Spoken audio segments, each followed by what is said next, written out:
Well, what's any big event without its own minor sets of hiccups? Well, sadly, we could not bring you the first two matches of Clash Royale. In fact, as far as my correspondents who are right now in the production room and they're telling me that the match score right now is 2-1 in favor of Reuben Dikuna. Maybe this time around Jimit Bhatt might be able to overturn Reuben. We'll keep updating you guys with the score of Clash Royale because we are facing some minor technical difficulties because of which we could not stream the matches of Clash Royale to you. But that is okay, that's alright, because we've got Counter-Strike Global Offensive lined up for you. Now this is a biggie here. We have Team Brutality facing off Game for Glory from Pakistan. Literally an India versus Pakistan. Will Pakistan prevail and have some glory reserved for themselves after they manage to beat the first ever team in this game? That is only and only if they manage to beat them. Or will Brutality prevail? We'll find out soon, but before we go off into Counter-Strike Global Offensive, let's quickly take a look at the standings of Master League in Counter-Strike.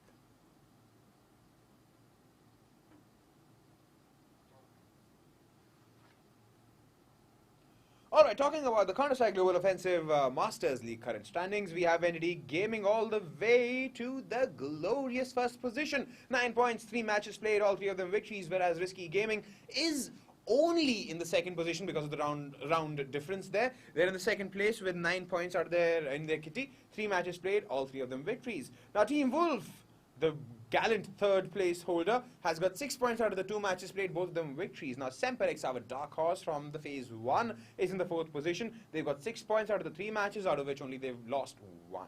Now moving on to the lower rungs, we have Brutality in the 5th position with 3 points out of the 4 matches they've played because they managed to lose 3 games out of those 4. GMD Gaming, same story altogether, 6th position, and they've got 3 points out of the 4 matches played, 1 match win, 3 matches losses. Now moving on to the penultimate and ultimate rungs of the Masters League, we have Dare to Dream with 0 points out of the 1 match they played because they lost that match.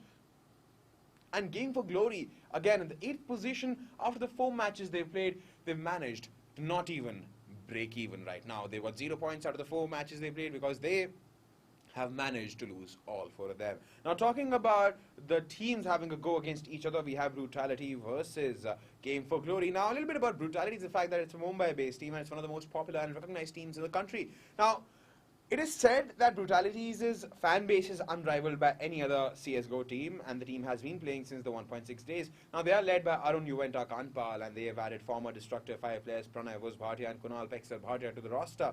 Now, they got placed 7th according to the ESL India Premiership 2017 CSGO Masters rankings, and they survived the relegation playoffs at the end of April, returned stronger in the May session, beat strong teams such as NDT Gaming and Dare to Dream convincingly, and finished their May campaign with the 2nd place finish. That's quite clean there. But in the June session, the team has already played 4 games and managed to register only 1 win until now. Will this game be their 2nd win, or will this be another loss in the array of losses they've already accumulated? Because facing them, we have Pakistan-based machinery here. It's a Pakistan-based team led by Zaki Kale and T. Nasir. I'm talking about Game for Glory. Now, they are a team which are a prominent name in the country's Islam scene, and they've won tournaments such as the Pakistan Esports Expo, ESF Islamabad, and much more. Now, the team was placed 2nd in the Summer Season Phase 1 Starter Cup and progressed to the CSGO May Challenger League after beating Team Go Outfits. Now, this team, Game for Glory, they put up a phenomenal performance in Phase 2, where the first place finish they secured and they garnered helped them to get promoted to the CSGO June Master League. Now, they are yet to taste any success in the current season. Maybe this will be the match which will enable them to, like, literally catapult themselves forward, because they have some matches still left, they have few matches still left. Maybe they will open up their accounts after this game, maybe not. We'll get to know soon when Archie Fair takes us through the game as and when the action happens. Remember guys, this is the ESL India Premiership 2017 summer season phase 3 going on now, brought to you by Omen, by HP, HyperX and Zowie, BenQ, and everybody joining us on the Facebook page of ESL India and the YouTube gaming channel of ESL India. I welcome you all. Stay hooked, don't go anywhere. CS is just around the corner.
All right, ladies and gentlemen, welcome back as promised to what will seem to be one of the most exciting games of Counter-Strike played in the ESL India Masters Division Phase 3 between Team Brutality and Team Game for Glory. Team Brutality, India's most beloved and, well, most loved teams, and Game for Glory, the newcomers from Pakistan. They've just secured promotion this year in the Masters Division.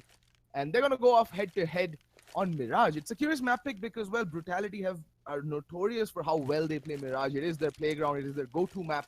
So, yet again, for the second time in a row, I'm a bit curious about the map pick coming in from Game for Glory. Allowing Mirage through against Brutality, not the wisest thing to do. And we're going to see a three-man stack over towards the B bomb site coming in from Brutality. Pexer, and we have Waz and Venom. And Venom's going to be pushing up B. So it's going to gain some information. And yeah, the rotation is coming in almost immediately. The smokes come in. And Juventa doing the smart thing. Rix in the meantime does get through opening kill, pushing through smoke as well.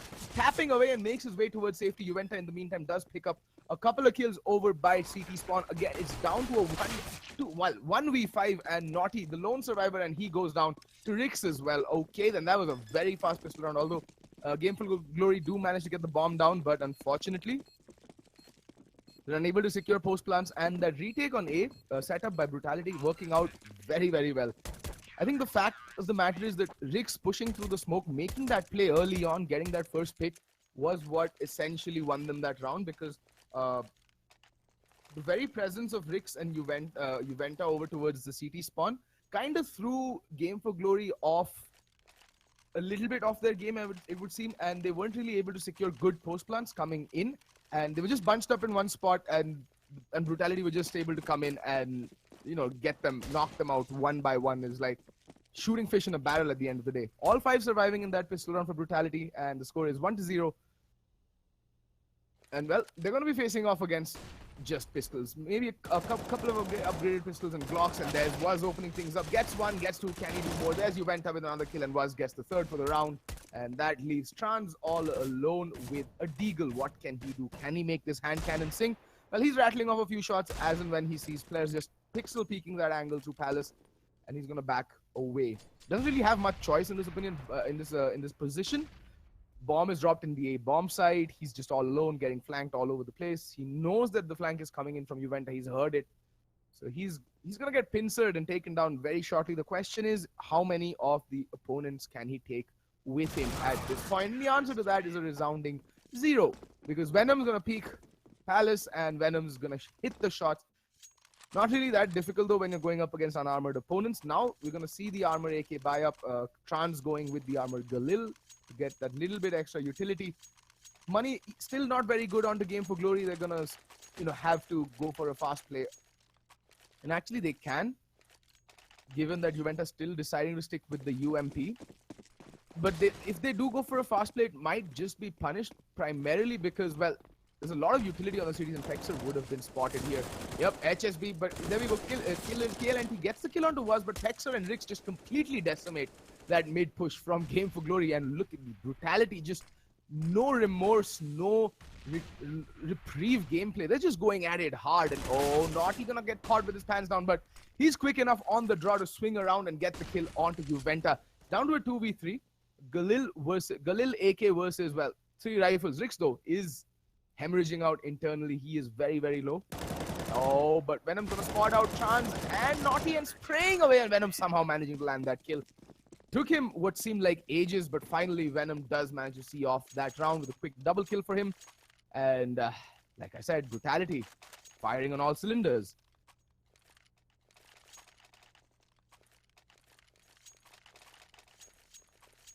For all intents and purposes, the score should be 4-0 this round. Again, I mean, Juventa could have just bought up another UMP and farmed more cash. The previous rounds, they've managed to keep a lot, like previous 3 rounds, they've managed to keep 5 and 3 players alive. But although they were the first 3 rounds, the money still isn't looking as good as it ought to. They'll be able to buy into the next round, no problem. And there's the Molotov to, you know, stave off any early push into the B-bomb site. And we have Pexer and Venom playing the B-bomb. So that nade's going to go sailing in. Oh, Venom spots it out. That nade. Molotov might be a bit too late to come in, but Venom gets the first decapitation with the second, the third, and another one, and another one. And Venom with an Eco 4K to pad his stats. What a nice hold on the B-bomb side. And to complement that 4K from Venom, Brutality have 4 rounds on the board. Okay then. Game for Glory finally going in with a proper buy. The AWP out onto KLNT. 4 AK-47s, a whole stack of nades. So they have something to use and something to go with into this round. And Brutality will now have to finally play a proper gun round against Game for Glory. But like I said, this is their playground. Ladies and gentlemen, Mirage is their map. And Venom lining up one fancy EU smoke. Probably has been watching a couple of Carrigan videos. And that's the smoke of B apps out of the halls. And yeah, Pexer's gonna push it. I don't think he knows. Criminal completely white, shining like the morning star, and Pexer able to easily dispatch off with him. Now it's again a 4v5. Like every time, like this early aggression coming out from Brutality, just catching Game for Glory off guard over and over again. But they have this time managed to secure some modicum of mid control. Although I'd say that I'd gander that it's more of Brutality handing them this mid aggression. Although connector has been smoked off, and the A smokes do come in. I think HSB gets spotted in Palace. Rix just playing that cheeky angle on the edge of the smoke, and HSB presents his head on a silver platter, and Rix says, "Thank you very much, I'ma take it home." Oh, Rix kind of nading himself to oblivion there. Was taking a ton of damage over by connector, but now Venom's gonna go for a fact-finding mission underpass. And I'm pretty sure they won't be expecting this late round aggression, but Trans somehow up to the task, does take a ton of damage, but then does come away with the kill. Still, the man advantage does lie with with Brutality, so there's no need for Brutality to counter-aggress anymore. Is fairly low, so they can just, play from the sides and just go for the kills as and when Game for Glory make their way onto either bomb site. And it looks like it's going to be a B hit, and Pexer's going to have a lot to do very soon. That flashbang is not going to really bother him, and he's going to take up the position that Venom did, and Naughty's going to come out peeking the wrong angle, and Trans does take some damage as well and goes down to Pexer. Trans in the meantime, will pick up Rix, but time runs out and KLNT will have to save that AWP. Well, 5 on the trot for Brutality, and yet again, Game for Glory rather slow off the blocks, off the mark. It has been a consistent theme with Game for Glory that they're very slow to get started, and by the time they do find their rhythm and find the tempo, it's just a little too late in the game, as in their opponents have kind of done the damage and have more or less run away with the game. And yet again, chalo, now they're on full max loss bonus, so they can buy into this round. And whoa, nice opening kill by Criminal onto Rix. Finally something going their way. Now it's going to be Was. Oh, HSB finds Juventa in the meantime. Was does get Criminal. Can he do more damage? Pexer peeks out a B shot and completely neutralizing that man advantage, but Pexer completely ignoring Horhouse. Oh, there we go. Trans peeking out of ladder room and getting the drop on Pexer there, but Was Trans, nice shot there. Just scalping. Now Venom left all alone, gets one. Can he do more economic damage is the question. Or better still, can he cross this bomb on the cross? Can he spot it? No, he can't. He's going to back away to receive respawn where HSB is marking. He does have the HP advantage. Both the players on the T side, remaining players have full HP, whereas Venom is on half HP, and there's HSB with the peak, ever so vigilant, ever so aware, putting the first round on the board for Team Game for Glory.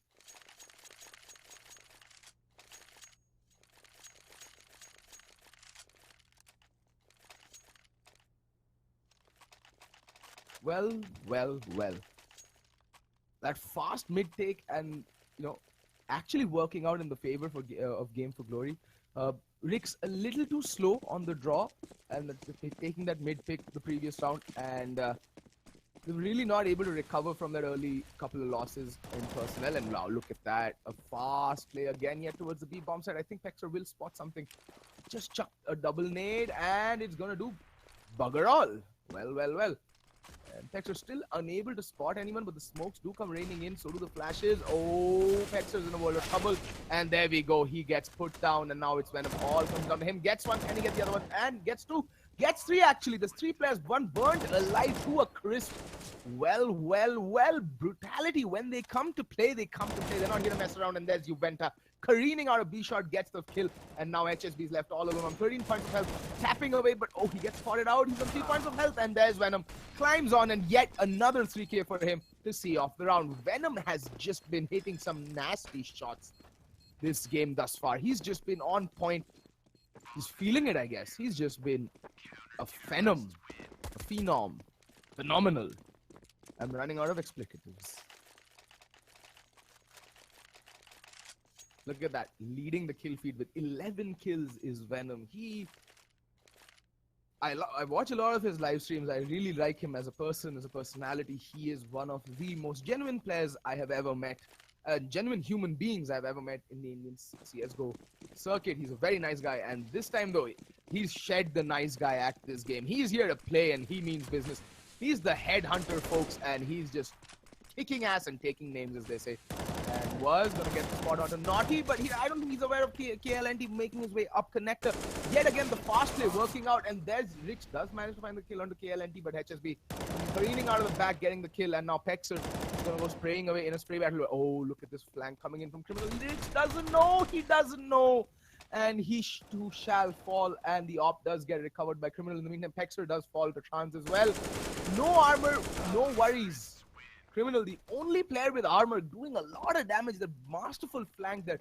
Again, fast plays. Fast plays are what is throwing Brutality off their game. And, well, it is their A game, let's be honest. And now, Juventa might be able to drop FAMAS over to Pexer. And yeah, it's a technical timeout being called by Game for Glory. So far, the only 2 rounds that they have managed to put on the board have been primarily because of very fast plays. Previously, it was out onto mid. This time, again, very fast mid control established. They pincered that A-bomb side very quickly. They were out in a flash. The fast play up connector is what secured them the round because Waz fell a bit too cheaply, in my opinion. Took a little bit too long to dispatch off the Naughty, which allowed Trans to come in and get the drop on him in connector. But I think Game for Glory should be looking to do that more often, at least until Brutality figures out a counter, because they really haven't, to be honest. And what is the buy looking like? Okay, Pexer, I think he was dropped a gun. I think he got dropped an M4 because Juventus opting to play with the UMP. Yep, Rix with the AWP. It's a pretty decent buy, all things considered. They're decent on utility. They have 2 kits onto them.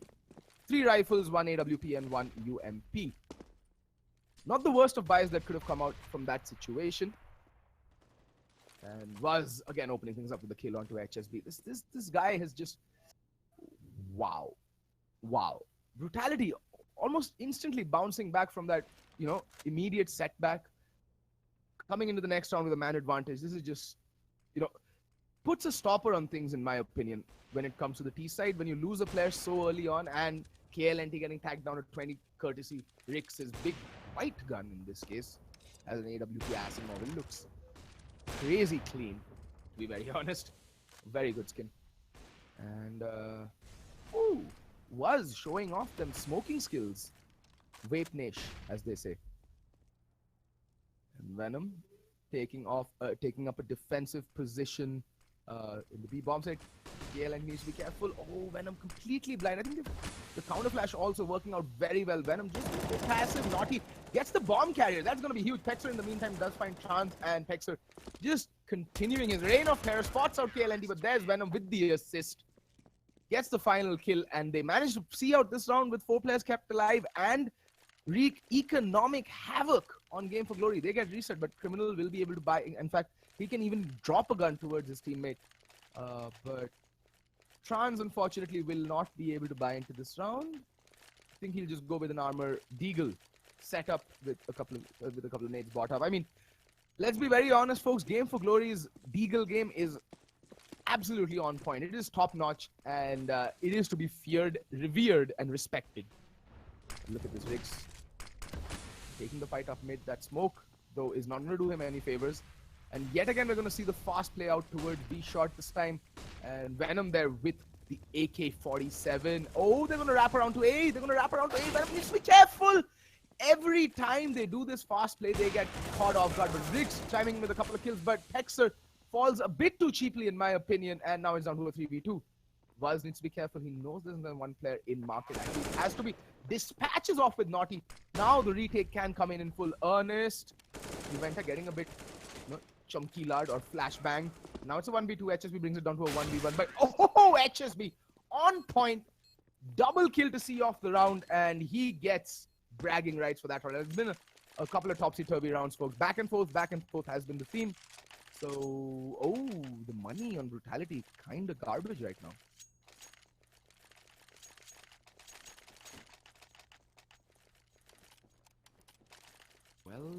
Well. Forced by territory.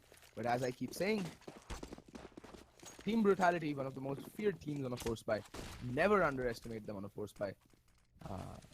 Okay, it looks like Game for Glory are going for a fast play towards the B bomb site. Could get hairy. Venom with his fabled CZ. And I think Trans... Oh, okay. Venom having a little bit of trouble jump spotting. Oh, spots out Trans. The fabled CZ of Venom. Can it sing the tales of death and destruction? In the meantime, well, it's Pexer doing the majority of the damage right now. Gets the kill onto Trans. Kind of falling a bit too cheaply, not really trading very well. Oh, Venom spots out two more players over in B. They know it's going to be a B hit. Venom playing the close angles, playing the range very, very well. And it's Criminal going to be spotting the lurk. Will Rix be aware of this play? He has to know that there's someone high mid. And yeah, that intuition pays off. Spots out Criminal. Trying to bait out a shot to see if it's an AWP or not. And I think Brutality are a bit edgy this round. Considering their buy, they are over-rotating a little bit. But the bomb, yeah, it is going to make its way towards the B bomb side. But Brutality have no way of knowing that. And look at that. Oh, Venom does fall. Now it's all going to come down to Pexer. Trying to land the headshot. Does manage to land that on HSB, but does take some damage in return. He's on 73 points of health. He needs support from B shot. Oh, does go down. But look at this. Was on the flank. He can get the drop on the Criminal, but Criminal going to turn around and... What was that? What the actual was that? Anyway, Naughty in the meantime goes down to Juventa, and yet again, immediately broken back. Oh god, this has been a complete yo-yo fest of a second half of the first half of Counter-Strike. They've just been... The previous 6 rounds have just gone back and forth, back and forth. No team has managed to string 2 rounds in a row together, and that...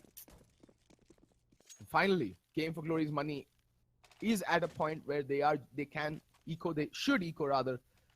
They'll get 1900 for the next round, so they shouldn't really buy much into this. Maybe upgraded pistols across the board, but I mean, the economy on Brutality isn't anything to write home about either, so they can justify a force buy, to be very honest. If they win again, Brutality's economy is going to be in the dumpster completely. So, although Brutality, again, do manage to somehow find the money to cobble together a very good buy, and it's going to be a fast play B play again. Alrighty, the nade is going to be good. It lands on Trans's lap and takes him, throws him to, well, he's just dead. Let's just put it that way. No more fancy terms. He's just dead. Venom and Pexer is just cleaning stuff up. Full house of frags between them, 3 and 2. And they're going to just rack up them eco frags. Let's see what Venom's score is right now. Well, Venom is on 15 frags. Pexer is on 14. Was is on 10. And Rix and Juventa, their scores seem low, but they've come out with some really clutch frags in the retakes. And frankly, Game for Glory haven't hit A all that often, and Rix and Juventa are playing towards the A bomb side. They're just cleaning up shop towards the B bomb side. And finally, well, Game for Glory did go for a half force buy, so they can buy into this round. But again, their utility is going to be very shambolic. It's going to be pretty pathetic, to be very honest. And I don't know what they're going to do. They're just not... Look at this play up mid by Rix. He's getting a ton of information for his team. Was and Juventa playing the A bomb side this time. And Pexer needs to be careful. There's 2 players up underpass. This is a very fancy, this is a very unique angle because he knows his high mid is covered. He can hold this off angle here, Pexer. And I think most likely he should get at least 1 frag. And there is in support on high mid. Yeah, Trans though, nice shot on the Rix, but does get immediately traded out. Criminal knows exactly where Pexer's playing from. Needs to be careful. And there we go. The A bomb side is right for the taking. And what is he doing there? And Venom, all alone, does go down. And it is going to be an eco. It has to be an eco. Or they can actually force buy. 4 players can buy up in this round. So, yeah, I mean, they can go for the buy. Brutality. I mean, I'd rather arm a pistol and save for the final round of the half, but Brutality aren't a team that, play it safe. They take the game to their opponents, and when they can muster a decent buy, I mean, why not go for it? Although they won't have any kits out onto them. Venom, though, there we go, picks up a UMP. Game for Glory finally finding a little bit of a footing in this latter part of this first half. Although that flashbang, Texan needs to be careful. Oh, Trans completely blinded. So is KLNT. They're just walking out onto the crosshair one by one. Venom shouldn't take this long range fight, but somehow he's going to find the head of Criminal. Wow, we Venom. When this man is in the mood, you do not mess around with him. Oh, unable to land a shot onto HSB though. The bomb will make its way into the B bomb side. Rix with the AWP with the big green gun, holding that tight angle over the market. Oh, HSB pre-firing it. Juventa though needs to come to the aid of his teammate. He's in sight, not making much of a noise. He's just going to play the ninja role. I think Naughty might have heard him. Yes, he is watching that angle like a hawk. And Juventa might be a bit pissed with the fact that Rix kind of let him down. Was going bombarding into the bomb site, and Rix just missing his shots. He's unable to go for those trade frags, and it really hurt Brutality on the retake, to be very honest. Again, Rix going to be playing cheeky on the edge of that smoke. If only Naughty peek, but no one's going to present themselves. I think they're just going to double peek. Yeah, they heard the scope. They should just double peek. Naughty, oh, missing the flick again. Rix really need to hit those, and there we go, HSB. Ending out that round, rescuing the AWP as well, and might just be a 9-6 half. Didn't look like it when, you know, Brutality were on a roll, but like I said, Game for Glory finding their footing towards the latter half of the first half, and doing a pretty good job of it.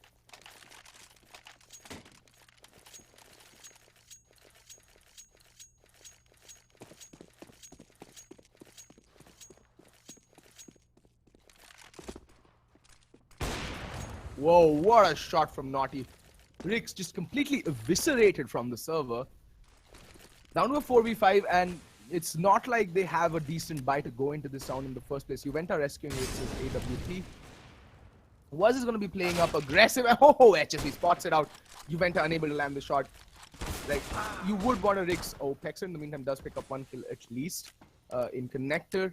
Can he rescue a gun though? That is the question. He's making a ton of noise. Venom still over by the B bomb side. Bomb finally going to make its way into A. But Venom with the Mag 7, not the ideal weapon at this range. Pexer picking up the kill on the Trans as well. Pexer doing a bang-up job right now, getting these frags left, right, and center.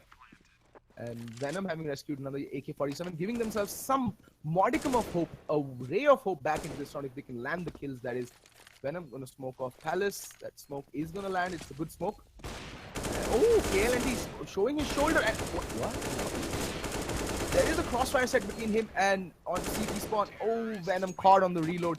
Again, a bit of miscommunication, but that crossfire play coming out from HSB and Trans, very good in my opinion at triple box, at default, and at CT.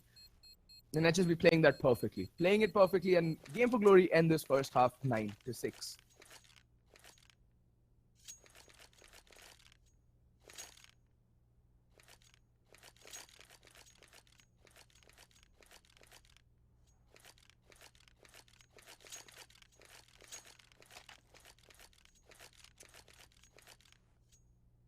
Well, this pistol round, you know, makes it very important that Game for Glory actually clutch this out. Well, there is a pause because one player that will be HSB who's dropped from the server.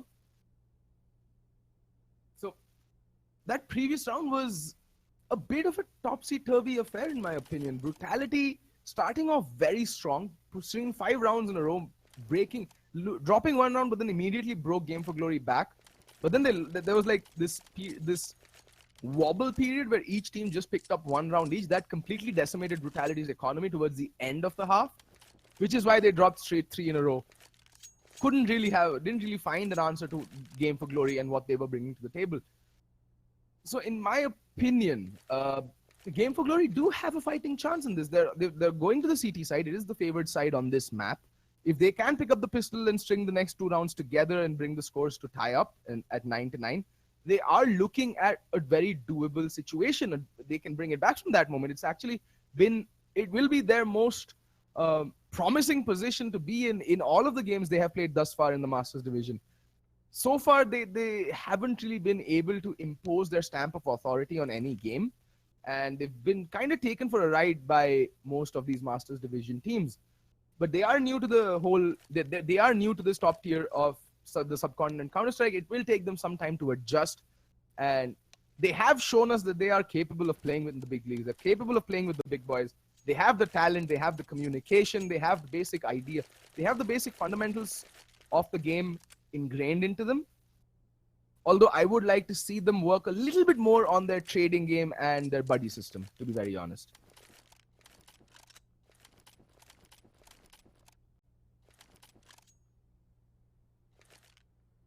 Well, finally, HSB is back in the server. And we are going to go live with the second pistol round.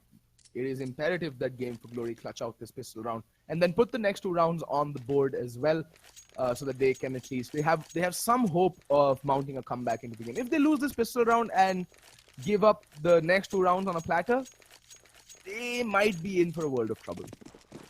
Might.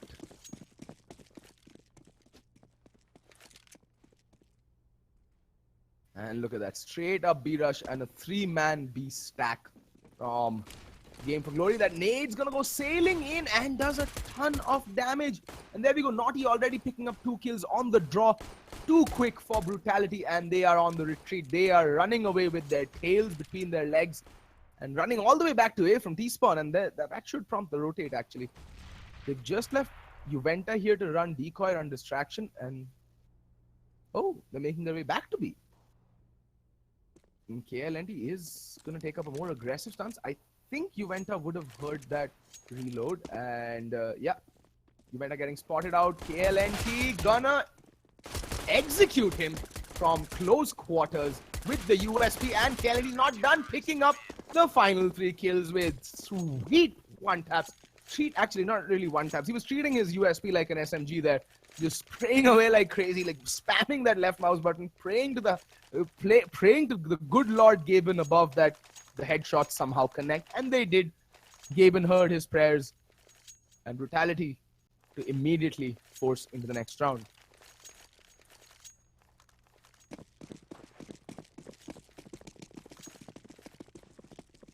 And look at that buy coming out from Game for Glory. This is when you know that the UMP is no longer in vogue. 4 FAMASes and 1 M4.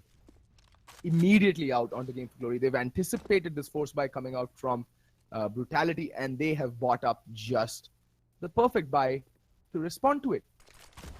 KLNT gonna watch connector with the long range, putting the range advantage against the Tech-9s, you know, stacking all the advantages in his favor, and oh, that boost. I think though, yeah, HSB is ready for it. He is ready for it. Spotting sniper nest right now.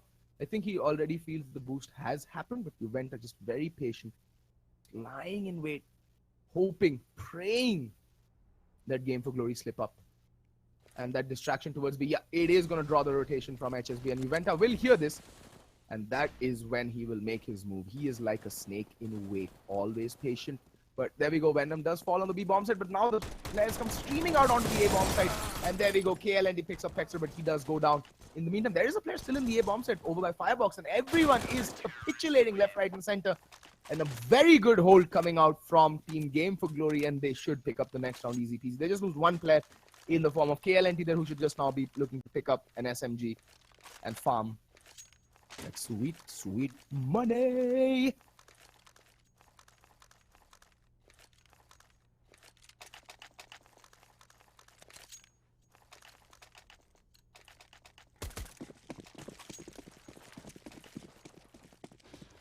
Alrighty. All things considered, Game for Glory on their way back to the map. And there we go. KLNT gonna chuck a nade down. High nade is gonna tickle 2 players. Actually, Venom taking a lot of damage over by B-Apps. Getting wallbang to oblivion there. Was does fall actually in this exchange, in this flurry of gunfire in HSB. Finding 2 players over towards mid. HSB, the man on fire. This man has no brakes. Once he gets going, it's just very difficult. And Rick's getting completely flashbanged. But oh, will get the drop. Gets blocked in the back of the head there, HSB. A very quick triple dink to end his reign of terror. Rick's rescuing the FAMAS and booking it out of there. Trying to do more economic damage to Game for Glory. That should be the ideal situation. And he knows that KLNT is low. So he can manage to land that cheeky frag. No one really watching right now.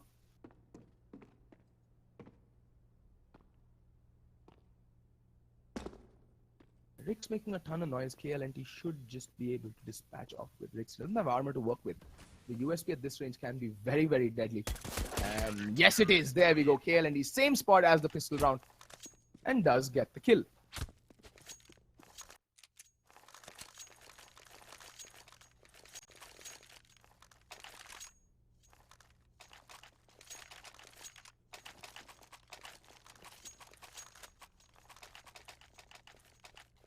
Okay then, as I said, 9-9 is the score, and Brutality finally going into their first gun round. Juventa with a Tech 9 and a lot of utility. Alright. Okay then. And HSV gonna push up mid. He does have his teammate KLNT with the AWP in support, but HSV he's gonna get smoked off. And HSV is gonna peek 3 players there, a firing squad, and he goes down. But in the meantime, Naughty getting the kill onto Juventa over at Underpass. KLNT with the kill onto Venom. But now KLNT, what can he do? He's retreating, taking a more favorable position. It's a 3v3. Mid control still hangs in the balance, to be very honest. Oh, missing that flick shot there. KLNT really should have landed that. It was a hard shot, but I mean, at this level, you do expect players to be able to hit those shots for breakfast.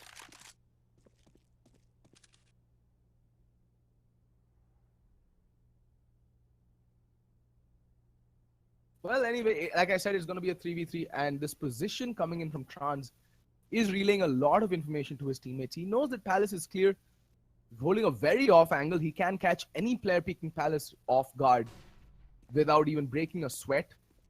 And yeah, I don't think Brutality will be expecting where Trans is playing from. And Trans hears this. KLND making his way out onto the bomb site. And Dexter should have heard the scope, but what a shot from KLNT. And there we go. Trans not making his presence known just yet, but is so aware. And 2 quick kills, and now KLNT all of a sudden finds himself alone in the 1v2, and was there yet again. Was single-handedly saving that round for Brutality, but Brutality lose 3 players in getting here. And that means their economy is going to be a bit stretched going into the next round yet again. Not every player will be able to go in with a full buy in terms of utility. Juventa might just opt to go with the Galil.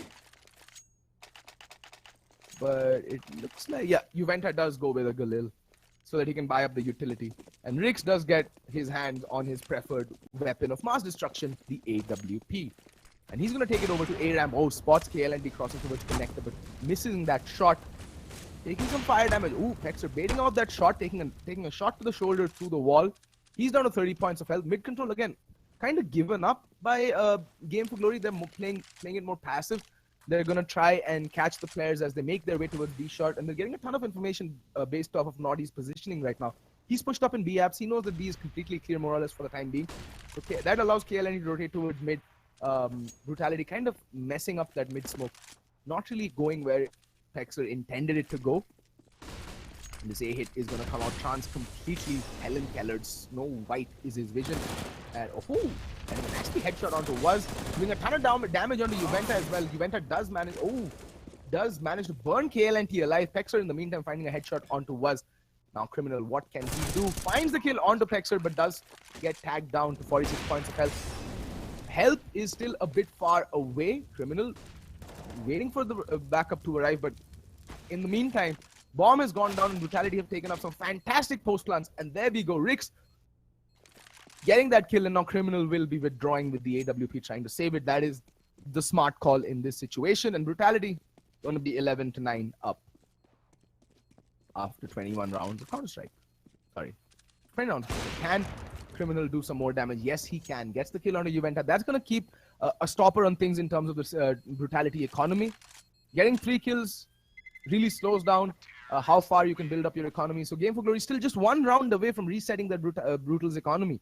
At least forcing them on an eco or a force buy where they can, claw their way back out from.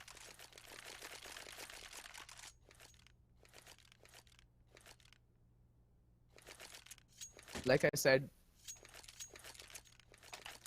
I think Venom should buy up the remainder of the utility.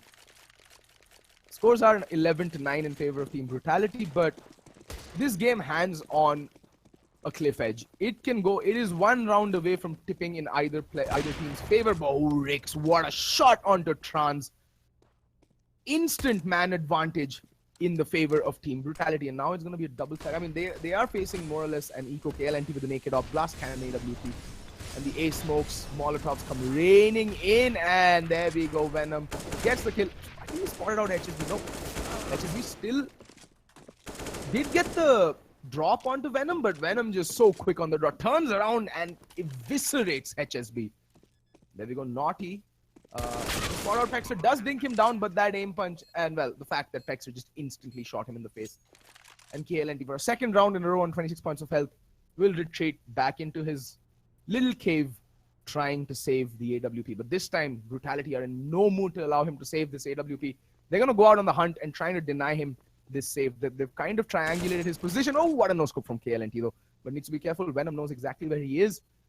Does have a nade at his disposal as well. If he chucks it, he's going to get it. And KLNT getting spotted out. In the meantime, Venom's going to come into the backstab. It's like the Jaws theme playing, but Waz is going to do the job for him. I wanted to play the Jaws theme when Venom went for the knife, like da-da, da-da. But well, you can't always get what you want, as the philosopher Jagger once said. But he also said that if you try sometimes, you get what you need. And right now, Brutality are doing just that. They're getting the rounds that they need. The score is 12-9.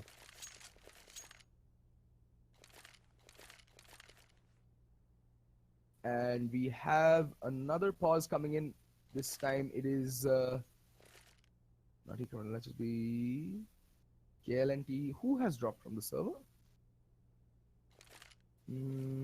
Trans has dropped from the server this time. So we're going to wait for the fifth player on Team Game for Glory to join back. Excuse me. Tuberculosis. Big problem. What to do?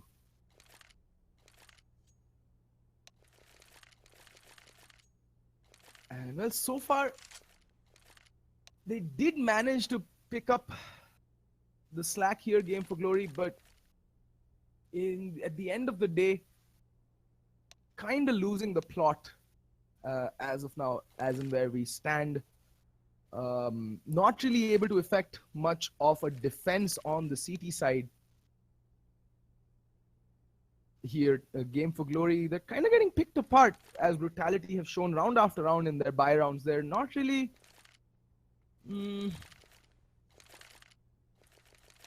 they're not very dynamic. Their setup so far have been fairly vanilla, and which is why I was worried about Game for Glory picking... what's it called? Picking Mirage against Brutality, that too. I mean, the first thing that Game for Glory...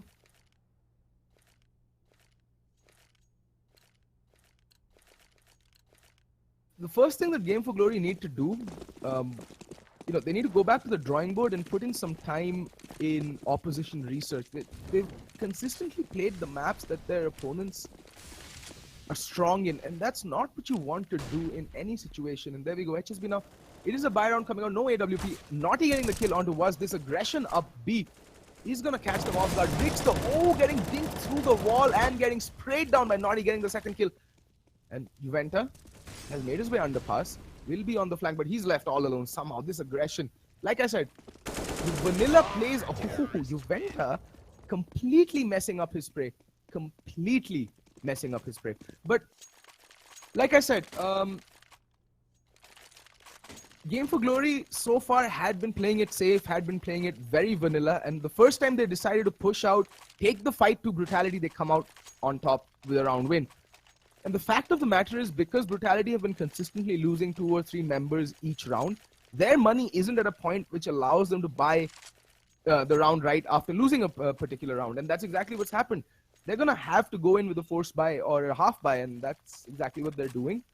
Rix might want to eco this because he can actually drop for a teammate with the $1,900 they'll get for either losing this round, which is more probable than winning this round. But it is Brutality. They are on a forced buy. They can do...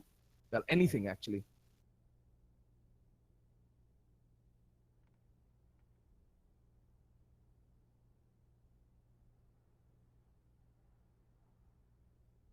And match has been paused.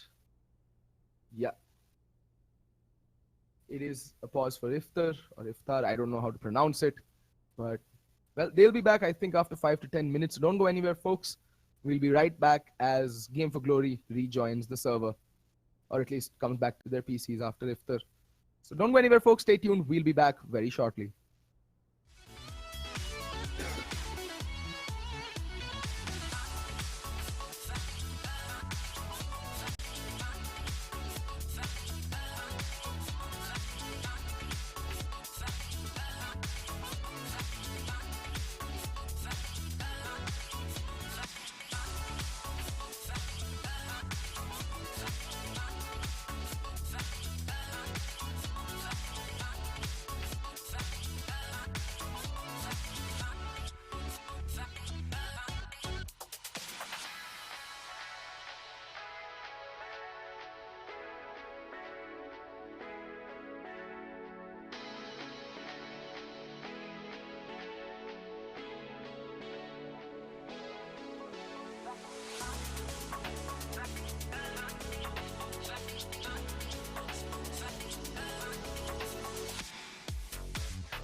Alrighty, ladies and gentlemen, we are back. The team Game for Glory is back from breaking their fast, and we're ready to go live with the game. Scores are 12-10 after 22 rounds of Counter-Strike. We're going into the 23 round with Brutality with kind of a force buy. They have some utility at their disposal, so they could, use it to draw out the utility from Game for Glory, who are absolutely bought up to the teeth, armed to the teeth with nades, guns, everything at their disposal. And there we see the standard A execute smokes come raining in. The Molotov goes raining in as well. I'm really liking HSB's position. He can do a lot of damage. Yep, gets one, gets two, gets three in fact. Getting way too many kills from that position than ought to be allowed. And Texer is coming in from stairs, gets one. Can he do more damage? Oh! Criminal sitting down at the perfect timing to not allow Texer to land yet another headshot. Texer does do a bit of damage in the end there, but not significant enough to put a dent on the CT economy as things stand right now. And there we go, the double op setup coming out onto Game for Glory. Mirage, one of the maps where the double op setup, in fact, is not only viable, but it is in fact rewarded. It awards a lot of flexibility in the CT side setups that you can do. You can double up the op onto the A bomb side, but preferably I would suggest you set up a crossfire. But I like where KLNT is taking one of these cannons, and HSB, the other one, taking it towards mid, but does get smoked off. He's going to rotate towards the B bomb site, and yet again, it's going to come down to Naughty to hold off this mid presence. He's all alone. There's no support yet. That Molotov is going to go deep enough to, dissuade Rix from trying anything fancy, and HSB pushing very aggressive with the AWP, but Rix is ready. This patches off with HSB, and that's one of the ops taken out of the hands of Game for Glory. And not to mention the man advantage as well. Naughty now rotating towards the B-bomb site. It's going to come down to Criminal. Naughty, but Juventa opening things up yet again with this fast kill. Naughty picking up Juventa though. Does get the trade, but Texer and Rix just decimate the rest of the CT defense. In the meantime, Trans is on the rotate. Rix is watching it like a hawk though. The game sense on this man, someone give him a cookie. The game sense on this man is absolutely on another level. All these years of experience, all these years of playing at the top level of Indian Counter-Strike does have its benefits, and it is going to be the fact that he can read the game like no one else in the Indian scene right now. And that is primarily what makes Rick such a potent and dangerous operator, in my opinion.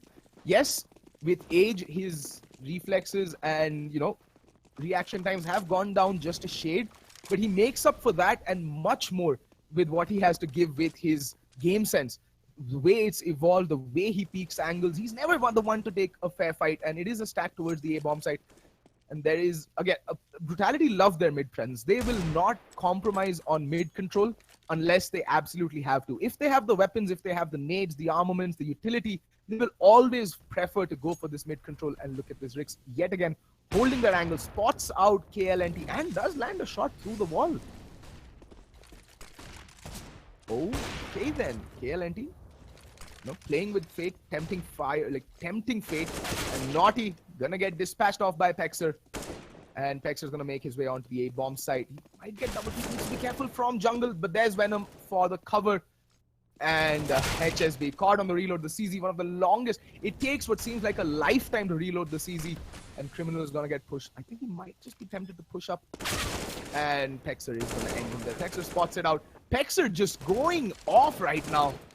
Really stacking those eco frags, and Venom cleans out the final kill onto KLNT. Brutality with 14 rounds on the board.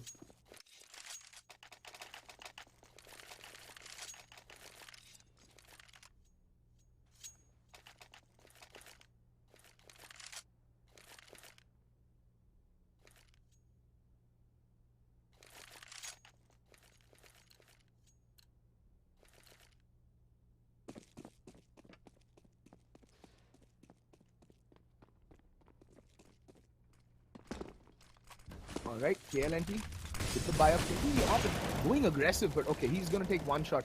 It's a one and done spot there. If you either land the shot or you don't, playing by the edge of the smoke, kind of a one way, and again, a re-aggress will be coming out from the CTs.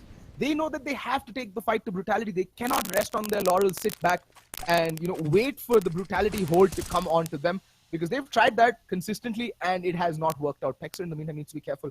HSB on the very precipice of pushing him. Pexer not watching, and HSB gets the drop on him and falls back. Secures the man advantage, not going for a repeat, playing it smart. HSB, I think over and above all the other players on Game for Glory, it has been HSB who has impressed me the most in this Masters division. His game sense is, like, very frankly, his game is at a very different level compared to the other teams, other players on his team. He is by far the best player on Game for Glory. KLNT in the meantime does pick up another kill onto Juventa, and HSB getting taken down through the smoke. Venom just ordaining that someone would be playing that spot, pre-firing through the smoke, and gets the kill. Will manage to switch out to the AK-47. In the meantime, the B-hit is coming in. Criminal going down to was low, very low right now, and will go down to Criminal. Now Venom all alone in a 1v3 situation. This man has been around for ages, can do it, gets the first kill onto Criminal, brings it down to 1v2. Oh, but KLNT peeking out at the right time and ending Venom. The thing is, at that point, with so little time remaining, Venom really didn't have the luxury to, play around the B bomb side, around the pillars, trying to isolate the 1v1s. He had to go for a play, and that play would have involved the bomb going down. And it primarily came down to the fact that there was so little time left on the clock.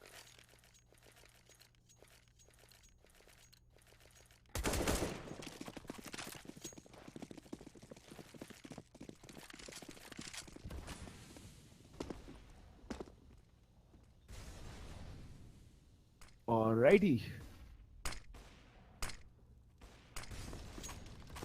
Naughty boosting up his teammate Criminal onto Ninja spot. Cheeky position to be playing, cheeky angle to be holding, not an angle that is commonly pre-fired or checked even for that matter, and it is going to be a B hit. A fast play towards the B bomb side. They need to be careful. Criminal's positioning is going to be primary in this time. At this time, and what can Criminal do? He spots out Pexer. Good trigger to spin, gets the kill onto Waz and Pexer. Following up, but then finally does go down. It's a 1-for-1 trade, 3v3. Although Rix has taken a ton of damage over towards D-Shot. He's on 31 points of health, but because he's wielding the op, it kind of works in his favor. It is going to be a safe plant towards MP Pillar. And there's already a flank coming in, and Juventa is spotting that. So he's actually having to watch two angles. Oh, HSB kind of flashing himself out at this point. Should have heard those flashes coming in. Juventa should be aware of the flank coming in from HSB. And he's still concentrating over at B-Shot. And that's going to be his downfall. And now that's going to force Rix to change his attention over towards apartments. And that's the round. That is what they needed in Venom. In a 1v2, getting double peak can't really do much at that point. And HSB with the kit will be able to stick the defuse as well. There is enough time for the defuse to come in. AWP getting recovered as well, and somehow Game for Glory taking it the distance. 14-13 is the score after 27 rounds of Counter-Strike.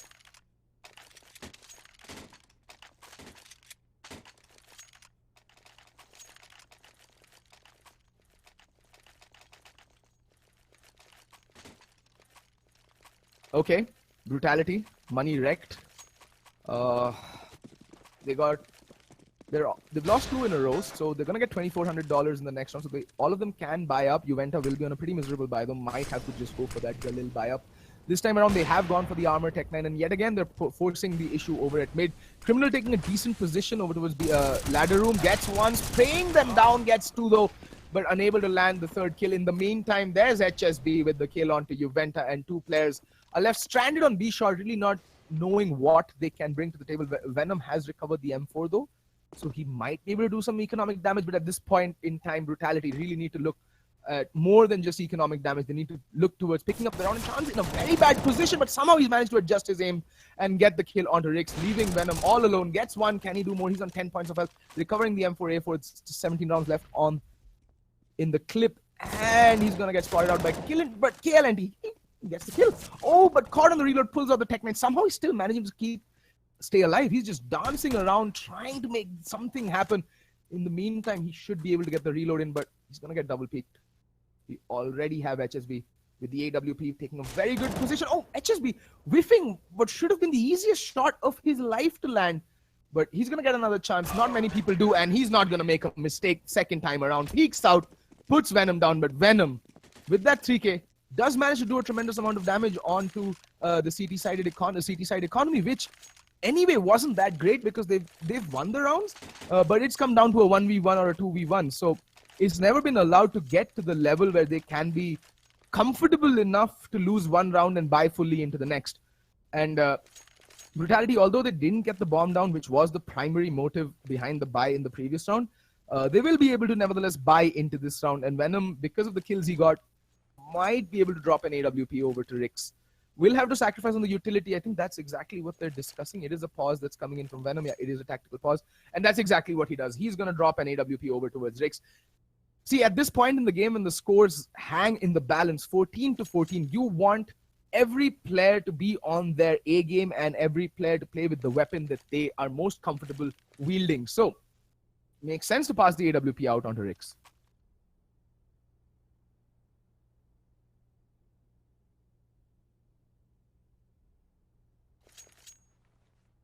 I mean, at this point, I think Juventa should go with the Galil and utility. They have, like, Venom's already sacrificed on the utility front. I was expecting that if he'd bought up the AK-47, he would be, carrying utility, which might have allowed Juventa to go with an AK-47. But since both, you can't have two players without any utility, especially on a map like Mirage, and even more so on the T side.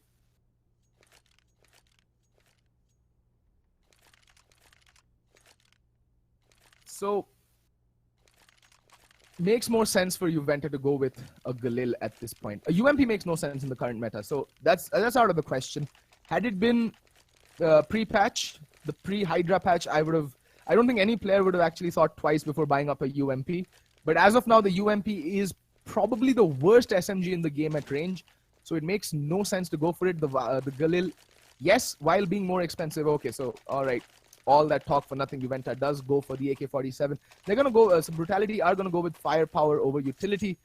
They think that they can force the issue and out-aim Game for Glory, which might be the case, but going up against a double-up setup, I think the cracks in Brutality's armor are starting to show.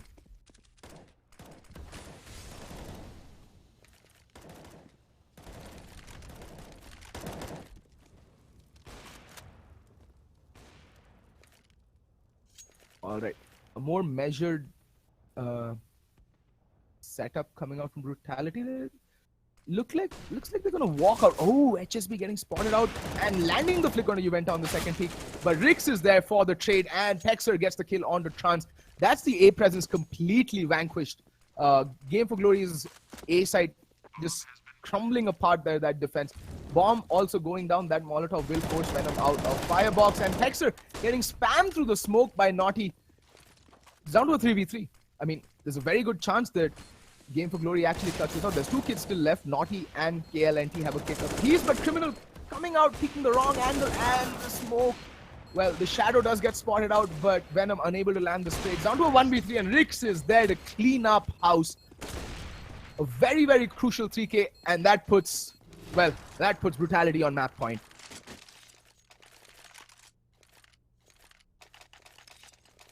And like I said, Game for Glory, their economy was already in the doldrums, and because they lost that previous round, their money wrecked.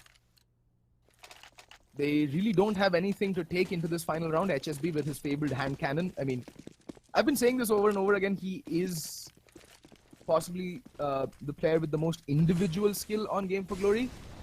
And watching him play with the Deagle is also an absolute treat. He is a beast with the hand cannon.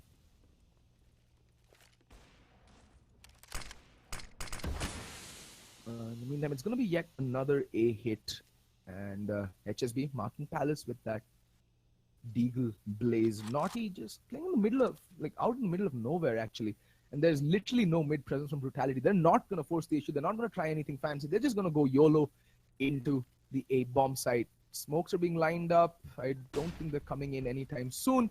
And there we go. The horde of T's coming rushing out into the A-bomb site. Trans gets Venom, but is still alive though somehow on T-ramp. But getting 3 kills.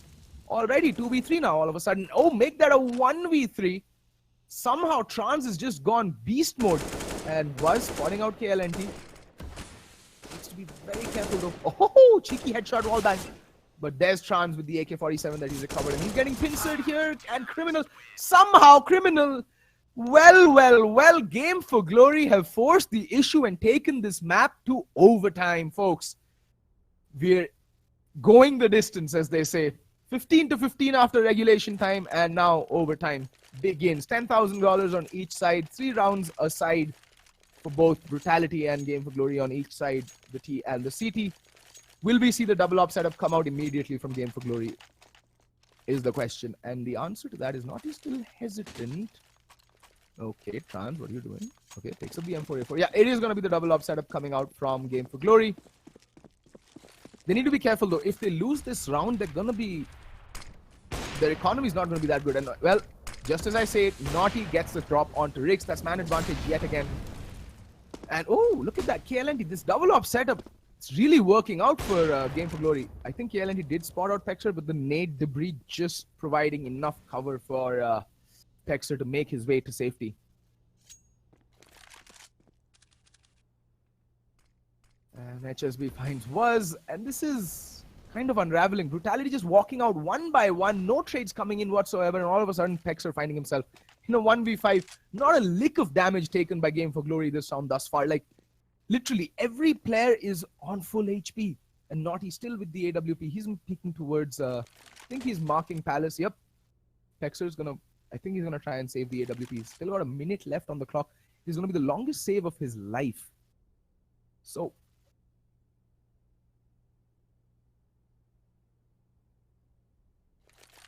just, I mean, and at this point, I mean, yeah, HSB is out on the hunt. Pexer just around the corner. If he scopes up, HSB will be able to hear it. But question is, does Pexer scope up? Oh, takes a shot, misses. Can he do it? Somehow managing to do 89 points of damage, and HSB is going to hightail it out of that. Pexer, though, will get chased down, unable to save, and Criminal does not allow any save to happen. Ends HSB. And Game for Glory are going to take the first round of overtime.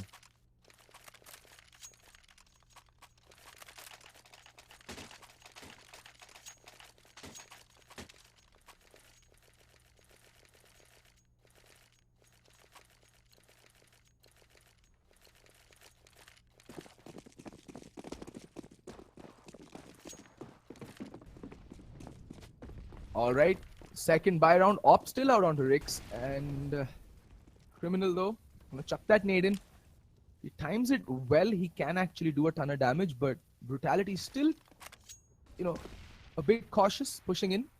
Some trepidation in their steps, not really their usual confident, and you know, the confidence in their gate has been neutered a little bit.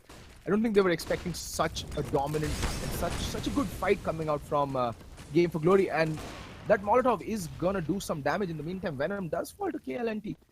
KLNT so far has been a phenomenal offer thus far, and well, there we go. Was jumping down, and Criminal and KLNT a very good hold on the B side.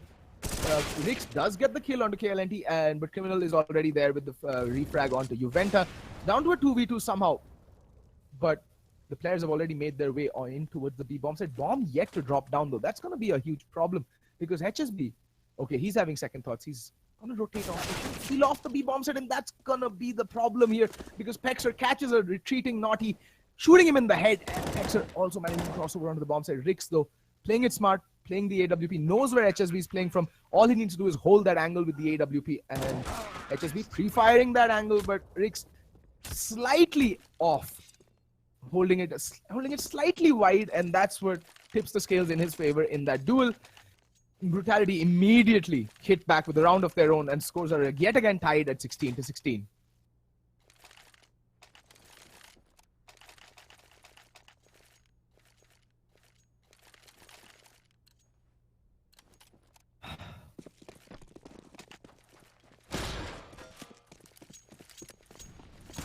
All right.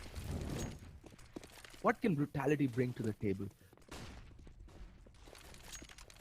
Oh, well. Evidently, finally, that Palace aggression that KLNT has been trying to do ever since he got his hands on the AWP, finally paying off, does get the kill on Rix. That was the Opper. That's a danger man. Man with eons of experience on his shoulders. And he does go down. Again, man advantage. The game for glory. Oh, KLN needs to be careful. Caught with a nade out, but it's not going to deter him or phase him in any way. Going after peak, already on a 3K. Finally getting Molotov off and gets put down. But now, Buzz, in a 1v4, brings it down to a 1v2. All he needs to do is isolate these 1v1s, but not with the AWP, and he's not going to pull an HSB and miss that easy shot. Puts down Buzz, and Game for Glory see off the first half of overtime with 2-1. The score stand at 17-16. But now Brutality are going to go towards the more favored side on this map. That is the CT side. They have shown that they're more capable on the CT side than they are on the T side. So maybe, just maybe, they can come away with this. Rix again out with the AWP immediately. Brutality, not a team that actually favor this double op setup. They rarely ever go for it. And I mean, why would you, even when you have an opper of the caliber of Rix on your side, you might as well let him op away, and that man has the capability to single-handedly see off rounds for you. And what is Rix going to do with the green gun? Oh, he's going to do some team damage onto Juventa. That is not going to go down well this teammate. Not at all. And Juventa taking even more fire damage at this point. And what do we have? Juventa taking up an aggressive position in connector right now.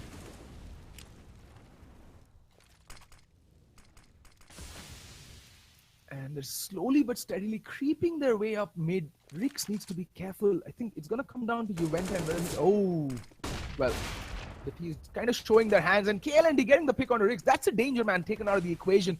And, well, like I said, Juventa already pretty low. He's on half health. So he needs to go huge. I think he should back away because I don't think he can actually come out on top of any encounter that he might face right now.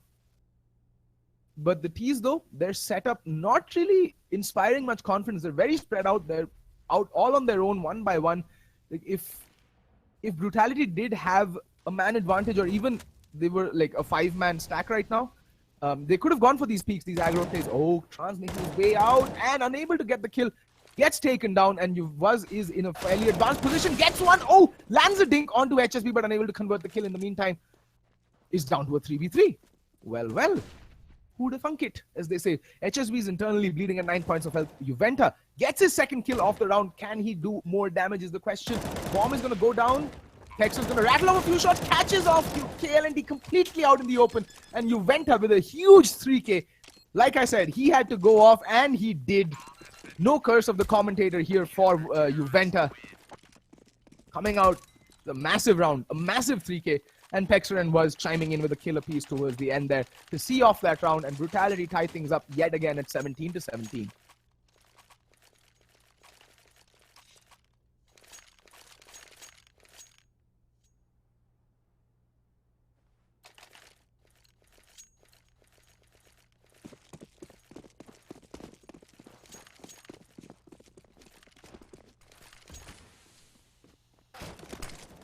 Okay, you went naughty there. Had the spawn, did go for the pick. I can appreciate the idea that Game for Glory were going for, but Naughty just unable to convert that kill, and Juventa getting the drop on him and gets the kill, walks away, you know, unscathed. They say, and HSB taking a ton of damage, but does get the kill onto us, but will take some fire damage. Peeks out again, and HSB. This man is a killing machine. I have said it over and over again through the course of this game. HSB is definitely the most highest player of individual skill, and he's already on a 4K. He's on an ace. Can he ace it is the question. Venom is all alone. In jungle, he's going to get forced out. HSB, like, this man he single-handedly can turn rounds on his head. He has impressed me the most of any player on this Game for Glory lineup during this course of the Masters Division. This is a player to look out for. I'd like to see what he can do in a LAN. I would love to have Game for Glory qualify for the ESL Masters Premiership LAN that's going to take place in the 1st and 2nd of July. And Venom is going to try and rescue the op, but walking into the open arms of Criminal, who kind of dispatches off with Venom with sheer and utter ease.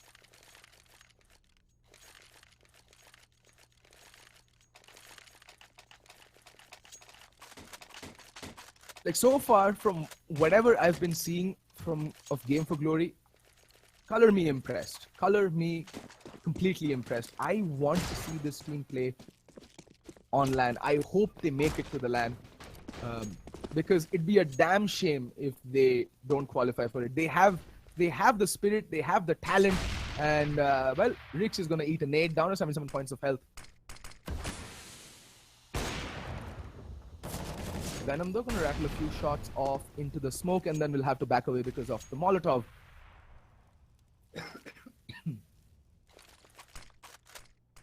Final round of the first overtime, and it is match point for Game for Glory.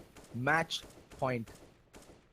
And Brutality kind of at odds with what to do. They're just bunched up. No map control whatsoever to speak of. They're just bunched up outside B-apps. And really no answer to this CT side, this T side play thus far. Sorry, not talking about Game for Glory. Got confused, got carried away with that play from HSB last round. Losing my mind here, folks. This match is just completely unexpected, to be honest. HSB going off like this, and there we go. This flashes come raining in, and players are making their way up underpass. You might sell this fake, actually. They might just draw a few defenders off the B bomb side. Venom's not going to get fooled though. Peck. Oh, well, maybe he will. They're all rotating off the B bomb side. Game for Glory might just walk into a free bomb site. I mean, well, HSB unable to go into beast mode this round, and it's gonna be a 3v2 retake situation, and it is doable. It is doable for Game for Glory. They have completely sold Brutality on that A fake. And the bomb has gone down. Post plants have come in. KLNT with the AWP. We know he's a very potent opper thus far. He's been hitting some nasty shots. And, gets the kill onto Juventa, bringing it down to a 2v2. And, Naughty picking it up. Pexer in a 1v2 situation. What can he do? Gets the first kill. Can he push it into double overtime? Spots out Naughty, sticks the defuse. Will he be sticking it? He's sticking it. He's sticking it. 1 second left on the clock, and he stuck it. We are going into second overtime, folks. Double overtime. Double the fun. Let's go.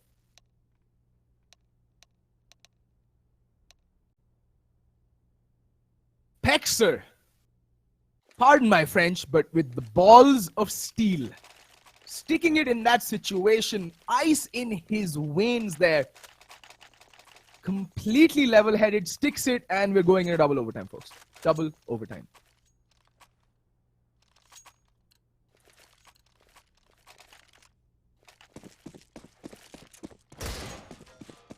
Already, Rix with the mid spawn. What can he affect? Can he do some damage early on into this round? He's going to go pushing up mid. Okay, then.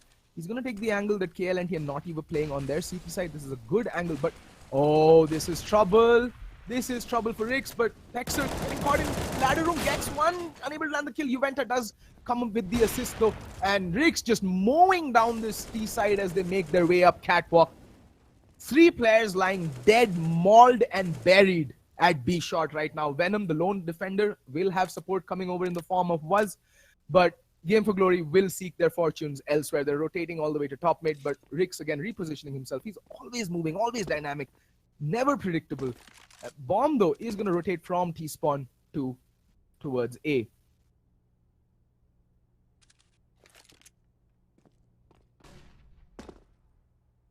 HSB.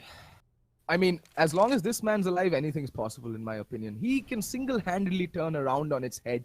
He has shown us that he's shown us that he's capable of doing it over and over again. But, well,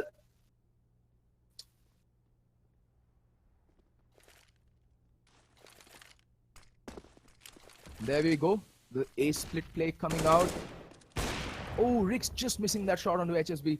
But buying his team some time, at least, like, they're keeping the bomb guessing, and the bomb carrier does fall. Rick's going huge, but HSB gets one. Can he land the second spade out? No, he can't. Juventa ends HSB's reign of terror. 3 players kept alive, and the AWP will get rescued by Juventa. 19-18, and this is one seesaw of a game.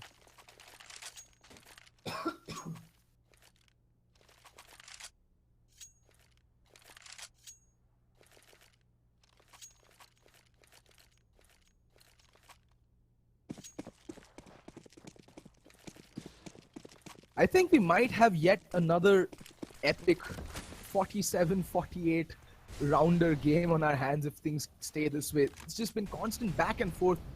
No team yet to be able to establish a foothold in this overtime. They just keep relinquishing rounds one after another. It's just a yo-yo affair right now. And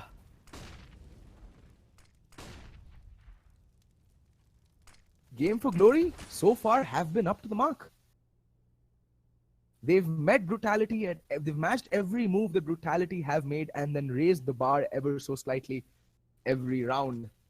And I'm just distracted by HSB's Fire Serpent right now.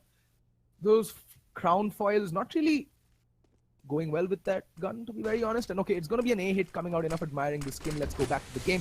Rick's getting completely blinded. Will make his way up. Pick and Booth gets the first kill. Was getting the second one in the meantime.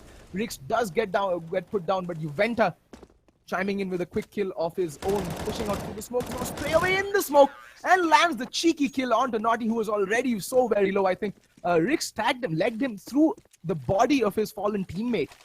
20 rounds on the board for Team Brutality. And I think this is map point for them. No, they're going to get map point at 22. So yeah, Brutality on the verge of putting together a flawless half if they can see out this round.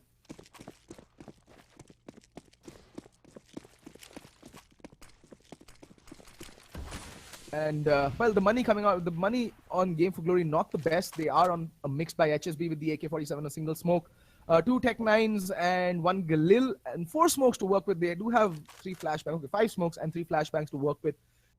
Might be a distraction play over towards B, and that's gonna be KLNT with the Tech 9 just rattling off shots, making a ton of noise. But I don't think that, you know, Brutality should get fooled by this. They're gonna close in the distance. Naughty gonna try and pull off a plant. Juventa does lose his life to Chance in the meantime, and was praying away, unable to land the kill. Oh, but Rix with the save there. The crucial save, and Chance is so very low. Bomb has gone down, post plants have come in. It's a 4v5 retake situation, and there we go. Brutality hunting in a pack. But Criminal up to the task as well, gets 1 kill. Was it going to stick the defuse, and there's Venom with the kill and Rix with the follow-up. And that's going to be the first half. 3 rounds, flawless CD side from Brutality on this overtime. Second overtime. And now all they need to do is see off 1 round on the T side to stamp this map with a W for Brutality. Game for Glory, though, will be switching again to the favorite side, and they have shown us that they're pretty capable, a pretty capable CT side themselves. So don't underestimate them. Don't call them off yet. Don't count them out yet.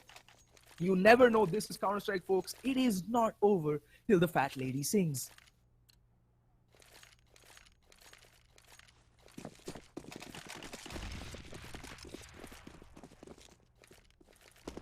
And KLNT, I like the smoke that he does towards connector. See, you know why he does that? It's for that Molotov. So it allows him to stay here for much longer. Was in the meantime picking up HSB over towards the A bomb side. Not even at all to do. Oh, caught in no man's land actually. And HSB falling to Rix as well. Oh my god, this is going from bad to worse for Game for Glory. This might just be all she wrote for the team from Pakistan. It has been a valiant effort thus far, and it's going to come down to Trans and Criminal. Trans on 46 points of health and Criminal on full HP. Very little utility, one flashbang, one smoke, and one Molotov to work with. Venom spotting out Criminal. Criminal spraying away, gets the kill. Down to a 2v3. Has that Molotov, can utilize it. Should have thrown it on towards Firebox actually. Rix. Oh, but wasn't Rix. Synchronized murder there on Criminal and Trans. Both kills happen at the same time, and Brutality somehow clutched this match. Excuse me. Ended 22-18. And wow, what a game it has been. Excuse me. Tuberculosis, as they say. And Brutality end this game 22-18. It has been a phenomenal game of Counter-Strike, by far the most exhilarating and enthralling game thus far in the Masters division. Game for Glory, hats off to you. What a fight you put up. What a great game. And I sincerely hope from the bottom of my heart that you make it to the LAN, because you are a team I am absolutely dying to see how you play on a LAN, in a LAN scenario. Anyway, folks, that's been all for me tonight. I hope you guys had fun. I certainly did. This game was absolutely phenomenal. But I'll see you all day after. Tomorrow's Tuesday, so it's an off for more amazing Counter-Strike. Until then, have a great time. This has been Fett signing off. Good night, folks.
Okay, I know after a lot of nail-biting moments, it just so turns out India wins! Yeah! Okay, no, you know what? That is reserved for India versus Pakistan cricket matches. Maybe one day, after the fact, we realize that we should not need to go into 2 overtimes.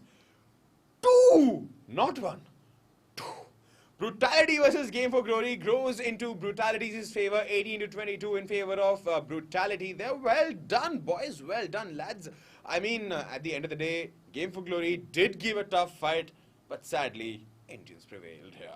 Well done, and Game for Glory, hard luck, man. At least at the end of the day, you know for a fact where all you guys went wrong, and you can really pull up your socks next time around and come back better, stronger, faster and efficienter, if efficienter was a word.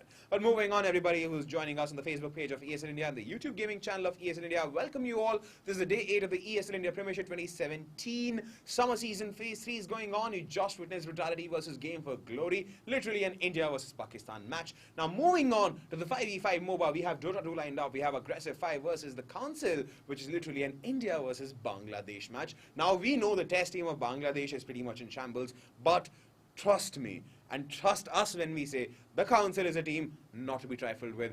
Amazing players, Animal, Deaths, Len, all of them. They were here last year, they won the Challenger too, and I'll give out more dough about the team. But first, let's quickly take a look at the Masters League standing.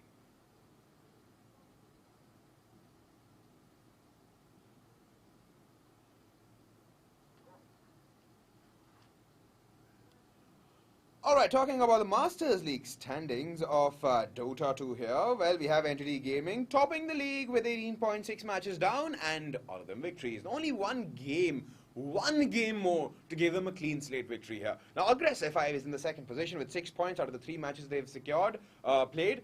because they've lost one game out of those 3 matches, and they've won the others. Now, Buriza comes in the third position with the same stats as Aggressive 5, 6 points, 3 matches, 2 wins, 1 loss. Now, the Council from Bangladesh is slightly where things go different than the 4th position with 6 points, 4 matches played, 2 wins and 2 losses. Now, Go Figure Red is the close competitor because they have got 4 matches down the line. They've got 3 points. They've managed to lose 1 match extra than the Council, which is 3 matches lost and 1 match won. They're in the 5th position. Now, in the 6th, 7th and 8th position, respectively, we have 0 points each because in the 6th and 7th position, we have 3C4D and White Unicorn. And they both have played 1-1 match and they both lost their respective matches. Now, Line Gaming, the other team from Pakistan in Dota 2, is having pretty much the same thing as Game for Glory, their other counterpart from Pakistan. They've got 0 points, 4 matches played, all 4 of them losses. I mean, like, 2 can't be a charm here, okay? But moving on, we have the teams here. We have the Council versus Aggressive 5. Now, a little bit about Aggressive 5, about the teams here. We know for a fact that Aggressive 5 is led by Pasol Urankar, Omkar Pasol Urankar, one of the top tier players of the country. And it's a Mumbai-based team. And the team features many prolific names in the Indian Dota 2 scene, such as Dhwanik Negi Negi, Prasad Batasan Alavde, Shahbaz Fingman Hussain. They've got talents such as Pedal Hauto Padling Nagi, whom you may know is one of the very few players in the country to be featured on the global Dota 2 leaderboards. And in the April and May Master League sessions, they have consistently finished 2nd. And they are currently placed 3rd in the June rankings. If they win today's match, they will climb up to the 2nd place. Now, their opposition. The Council from Bangladesh, the Bangladeshi team here. Now, they are led by Rahib Animal Raza. They won the Challenger 2 Dota event of ESL India Premiership in Bangalore last year, one of the top 4 Dota 2 teams at the 2016 Masters. And in the summer season of this year's ESL India Premiership, April Master League, the team was placed 5th in the Dota 2 Master League. They completed the May campaign with 12 points and a 4th place finish. The team has had a mixed run in their June campaign because as of now they have won 3 games and lost 2 in the process, thus leaving them with 6 points. And a win today will help them increase their points lead over their other opponents. So will Bangladesh reign supreme over the Indian team, or will the Indian team Aggressive 5 go the other way around and pull off a vice versa situation against Bangladesh? We'll find out soon when the game transpires and when our caster Vivek Venkataraman takes us through the game. So remember, people, everybody joining us on the Facebook page of ESL India and the YouTube gaming channel of ESL India, you know what to do. Hold on to the seats, get popcorn, eat, watch Dota, repeat. Cheers.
Remaining. Ladies and gentlemen, welcome back to the ESL India Premiership. This is the Masters League Phase 3, and today we've got Aggressive 5 from India facing off versus the Council from Bangladesh. My name is Vivek. Joining me for today's broadcast is Gambit. How's it going, Gambit?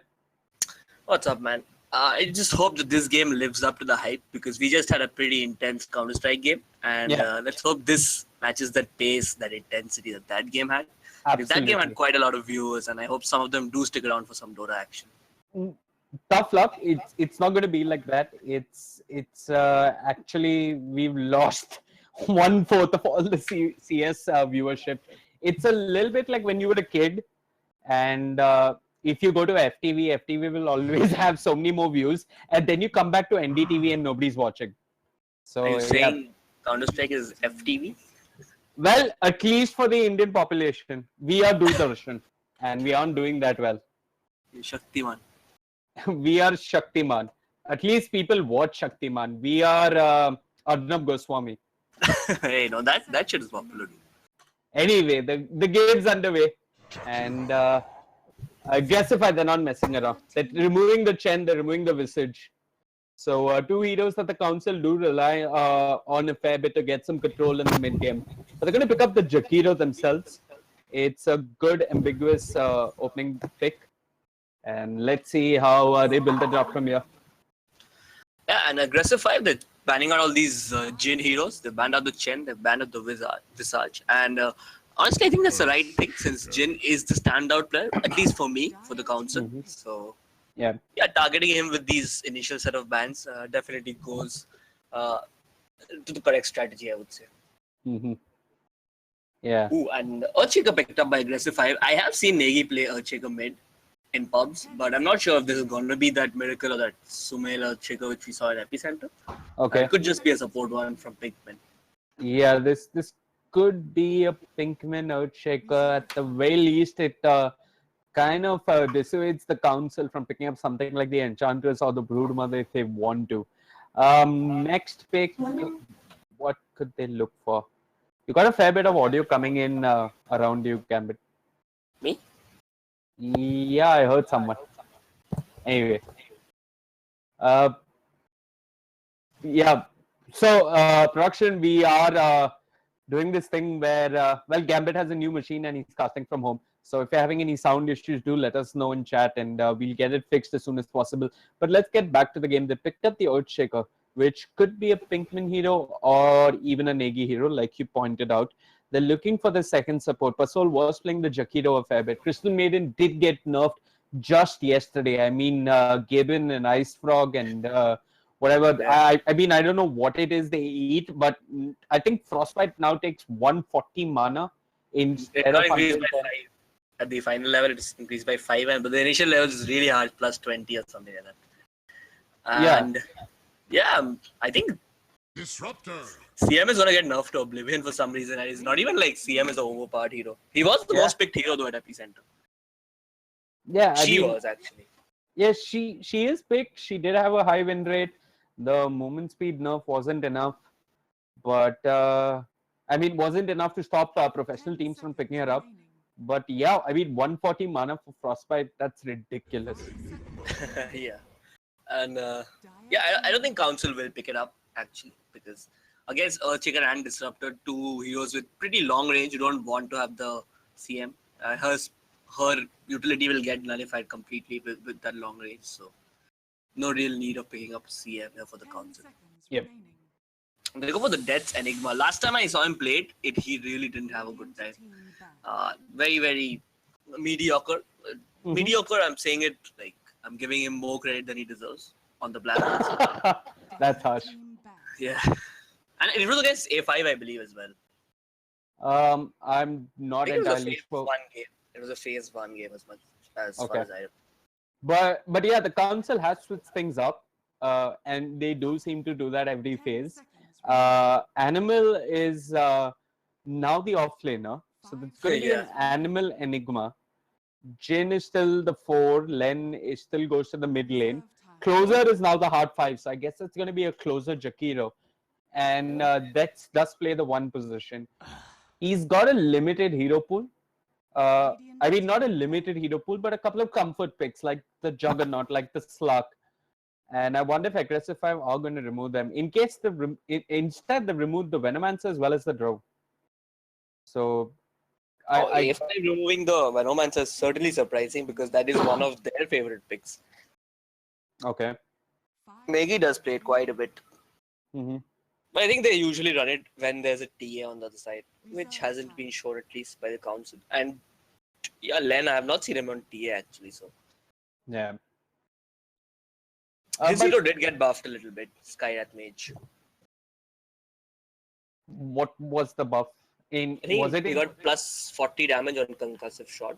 Yeah, that was 7.06C if I'm not mistaken. D. Yeah. No, he just got buffed in D. In D? Okay. Yeah. Cool. Gotta read them patch notes. Yeah. Sorry, Yeah, you were saying. I was saying that his hero pool, I think, certainly limits the way Council plays a little bit. But Mhm. again, it enables him to do certain things which other liners may not be able to do. So yeah, it's a bit of a how do I say it? There's some pros and some cons to the way Len plays Right. in the Council. Like Absolutely. he does play the Tempest well, I believe. Okay. But the council, they're banning out the Shadow Fiend as well as the Ember Spirit. The Shadow Fiend is one of Negi's go-to heroes. The council, well, they've been running the Queen of Pain quite often on Len, and Queen of Pain does fine versus the Ember Spirit.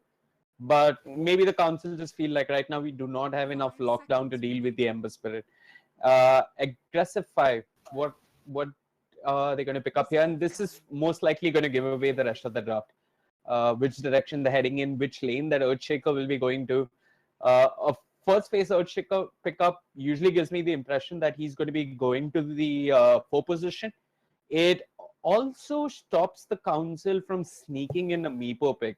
Meepo is something that Jin likes to run every now and then. I remember the first council game that I ever casted in phase 1, they ran a 4 position Meepo. Uh, and this was before the jungle was a lot more friendlier. I mean, this is when neutral creep spawned every odd minute.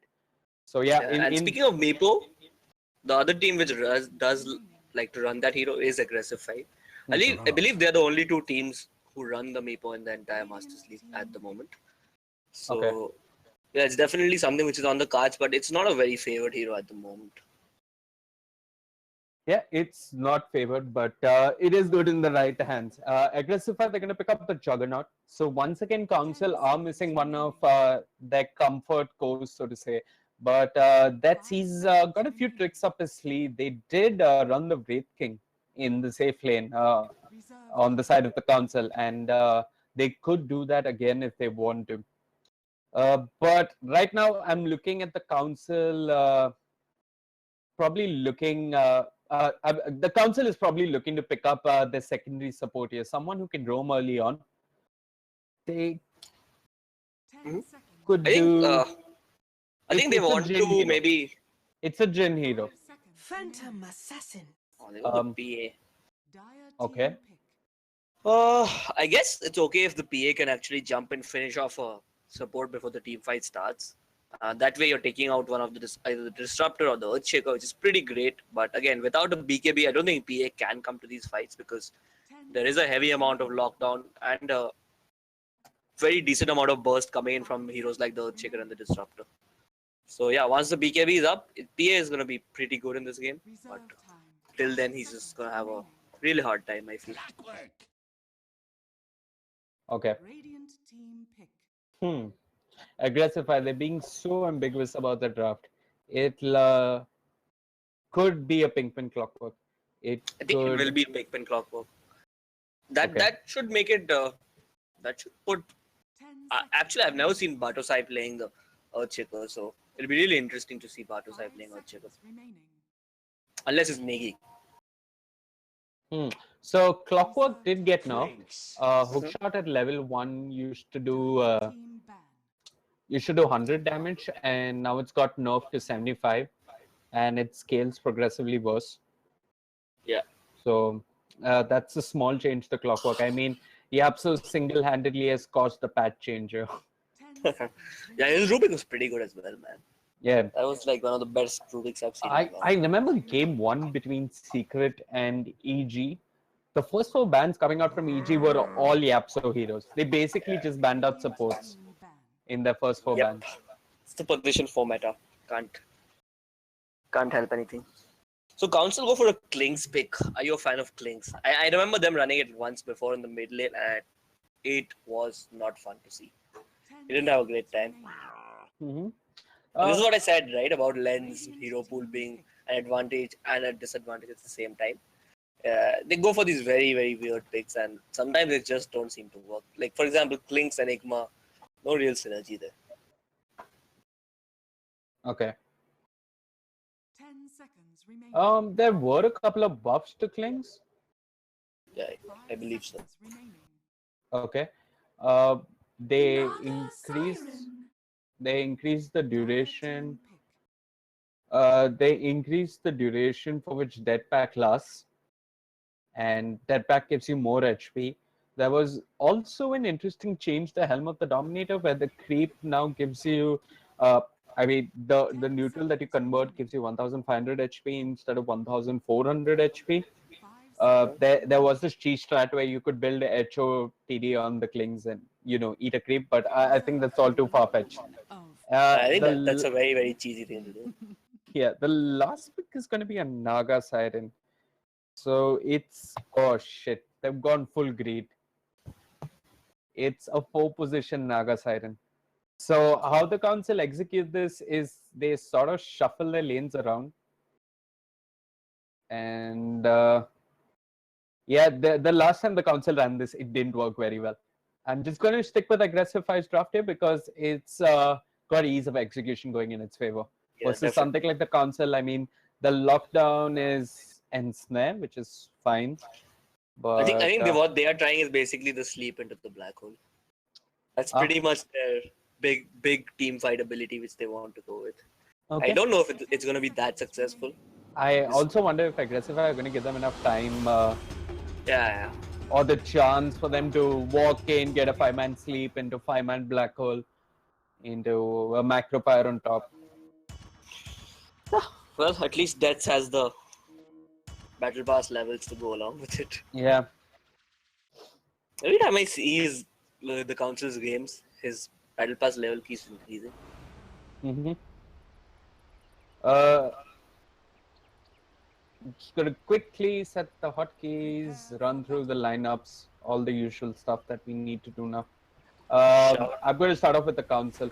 We've got Enigma being played by Animal, Jin playing the Naga Siren, Len going to the mid lane with that Bone Cleanse, Jakiro, hands of closer, and that leaves us with Deaths playing the Phantom Assassin. Okay, for aggressive 5, we have Assault on the Disruptor. We have Pinkman who's going to be playing that Clockwork. Juggernaut, the Arcana Juggernaut, which looks like a PA to be honest, is being handled by Paddling or Yogi as he's now known as. And then there's Negi on the Queen of Pain and Bartosai finally is going to be going on the safe lane, I believe, on the Earthshaker. Okay. Thoughts on who's going to take this based on draft purely? I think we should focus on the team fight. Yeah, I think Jin's going to fall pretty early. Yeah. Jane does have that win list, but it's not going to result in much. It's first blood for aggressive 5. It's also an extra rune. And I'm going to give the edge to aggressive 5. No, what I wanted to say was, did you see that Bristleback didn't get Bristleback? Yeah, I'm having a very bad time with Bristleback in my pubs. So, yeah, but did you see how he didn't get banned or picked in the entire game? He was first phase ban coming out from council. The first 2 bans coming out from the council were Bristleback and Nyx Assassin. Oh, okay. My bad then. My bad. Yeah. I think Pinkman's going to harass Animal quite a bit. He's not going to have the best time jungling. He's denied the first creep at least, which is good for the enemy for his mid lane. But and it's PA on the mid lane. That's interesting. Okay. So it's going to be Clinks. Where's Clinks? I don't see Clinks anywhere. Clinks is walking towards his off lane. I think that this is fine for Council. This is the best they could hope for. Because Clinks versus Earthshaker is ridiculously Klink's favor. Already, Earthshaker sent way back into his own tower. But that does mean that Paddling is having a relatively free lane in the bot lane, while his supports are doing all the rotation here.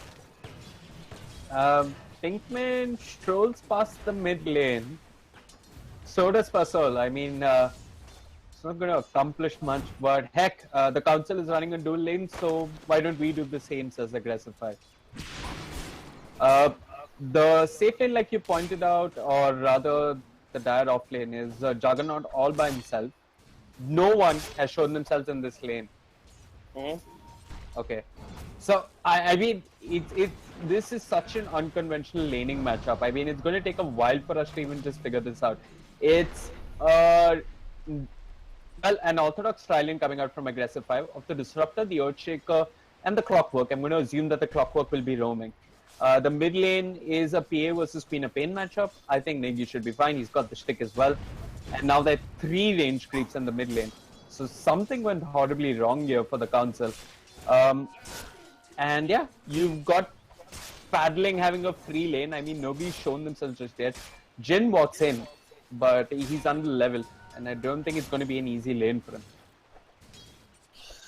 Yeah, I think the support rotation from aggressive 5 is slightly better than the one which Council has, which is the Jakiro and the Naga Siren. Naga Siren is really bad in the early game, so especially as a support. So, and Clockwork is that much better than the Naga. So, definite advantage too. Mid lane, Closer out of position, being chased down by the Clockwork should be an easy kill. Negi scores it, and that should bring him closer and closer to his bottle. I think he has it. He should have it. He doesn't have it. I think he faded out of salve earlier on. No, he completed up his wand before.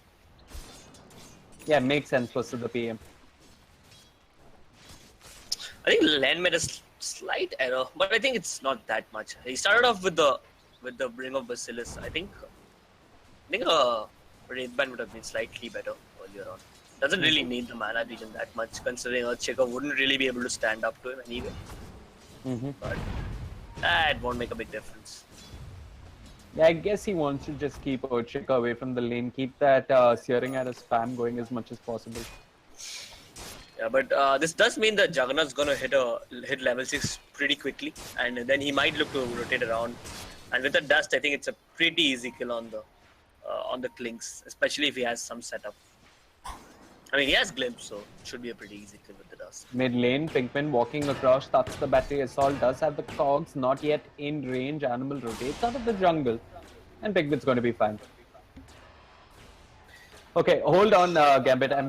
I think I'm hearing my own voice twice. I don't know if it's your mic or my mic. I'm just going to try and see if there's anything I can do about it. I guess it's mine.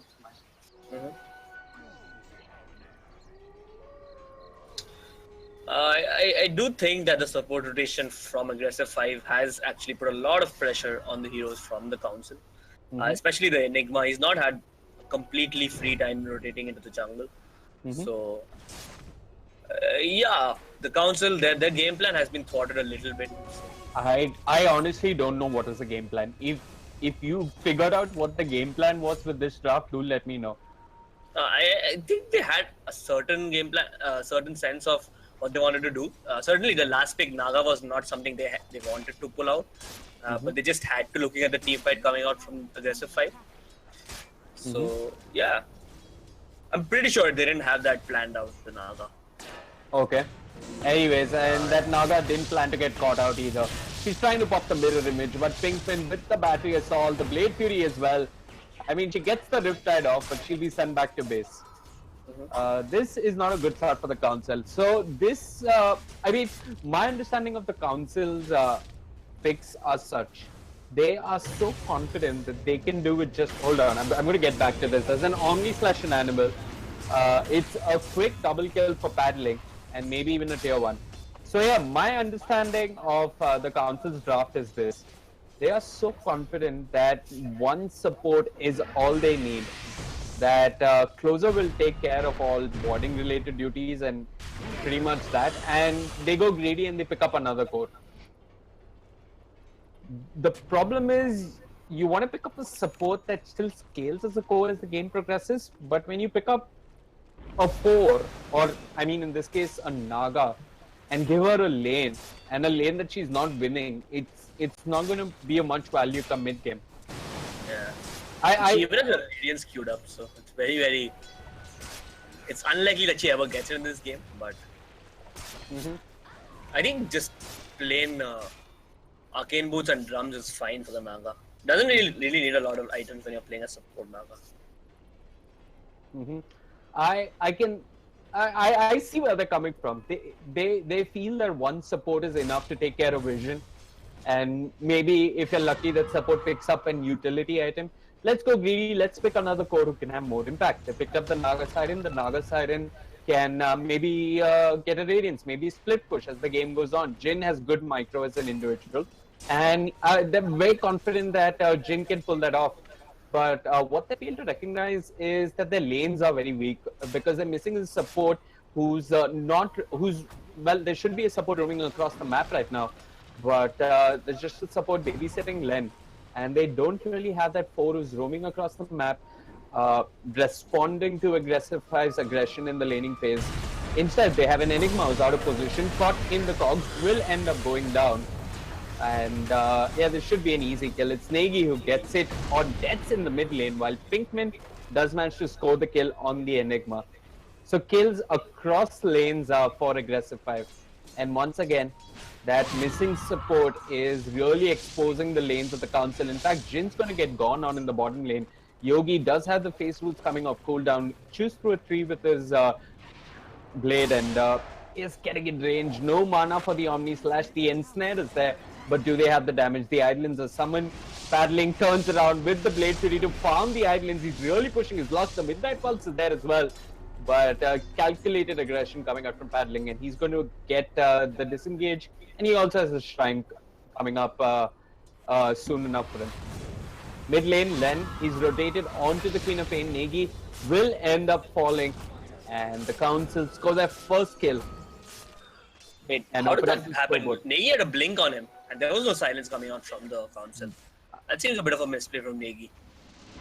He had the blink of cooldown. Hold on, they've managed to catch closer. The Fisher is there, should be an easy kill. It's Batusai who scores it, while elsewhere, Paddling scores a solo kill on the Enigma. I think this early Bracer which he picked up adds a lot of value to his laning here. He's had this lane solo for a while, and he's not had to leave it. He did use a shrine once, but the Bracer actually helped him survive the initial gank.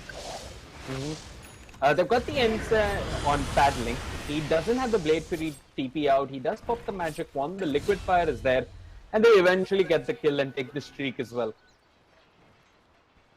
But So, fortunately, Len has enough items now to make the rotation out, so that one of his supports can take the lane. There has been a lot of rotation coming out. How are we looking in terms of levels?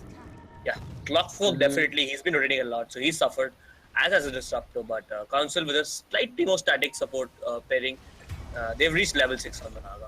Hold on, they're diving for more. They find the kill on Animal. And I was taking a look at the levels. Both the cores on the side of aggressive 5 are pulling ahead of the true traditional cores on the side of the Council by a good 2 levels. So the levels aren't working out, and if you drop the net worth, it isn't looking too good either.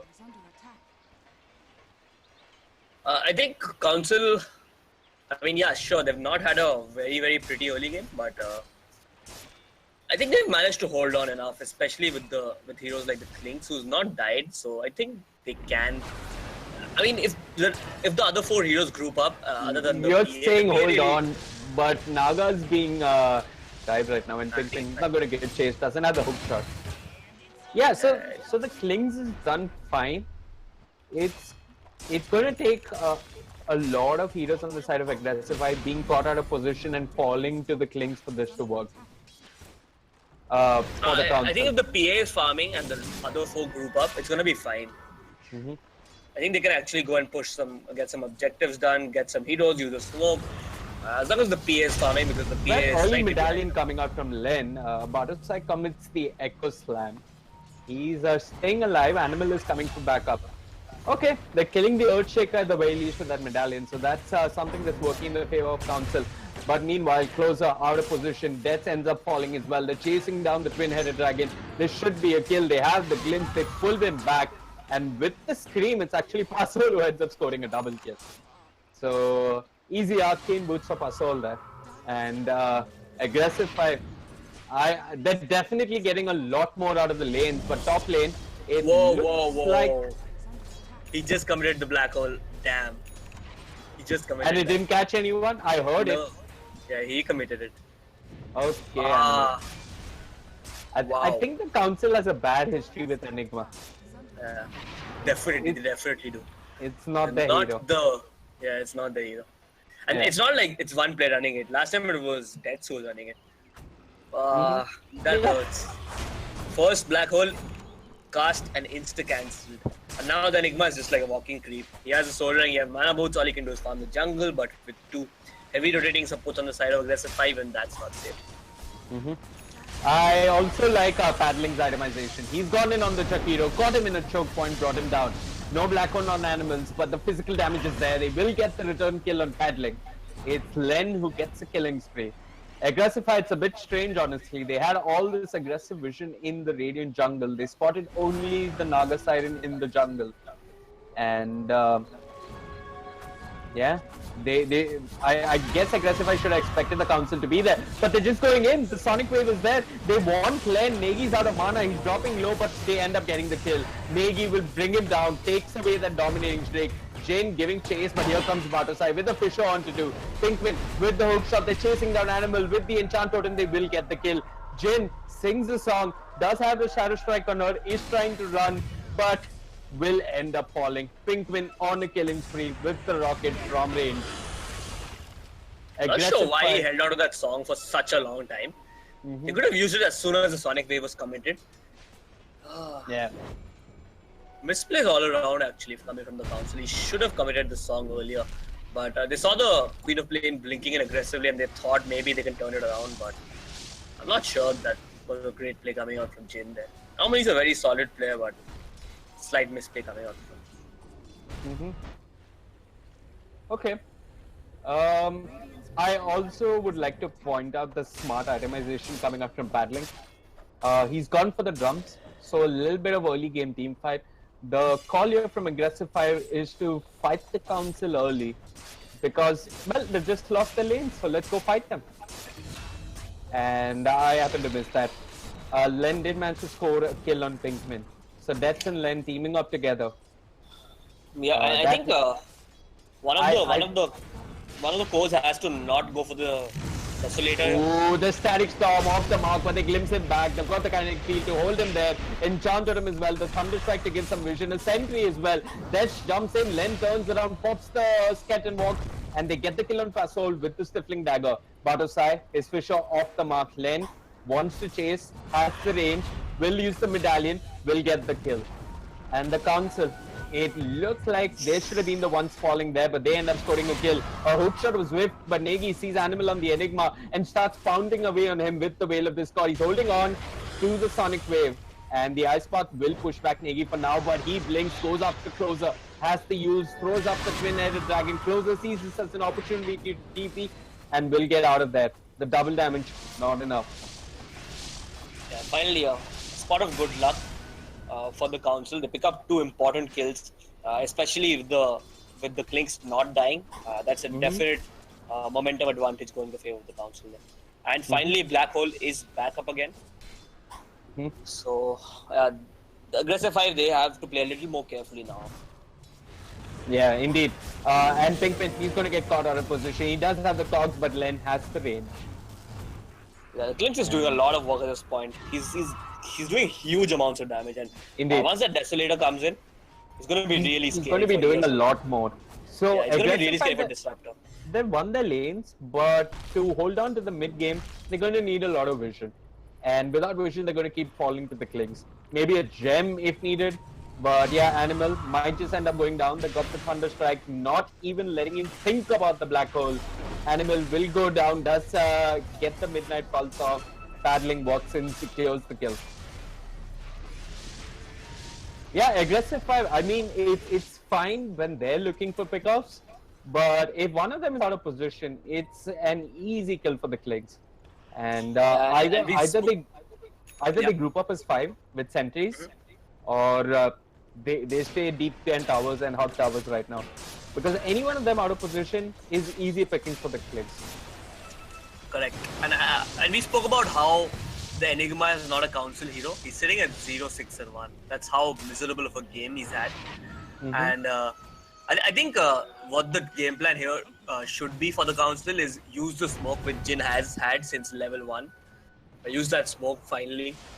Get the Enigma into a decent enough position. Maybe even a 2-man Black Hole should be okay. But again, there are a lot of cancels on the Black Hole, so I think it really doesn't matter.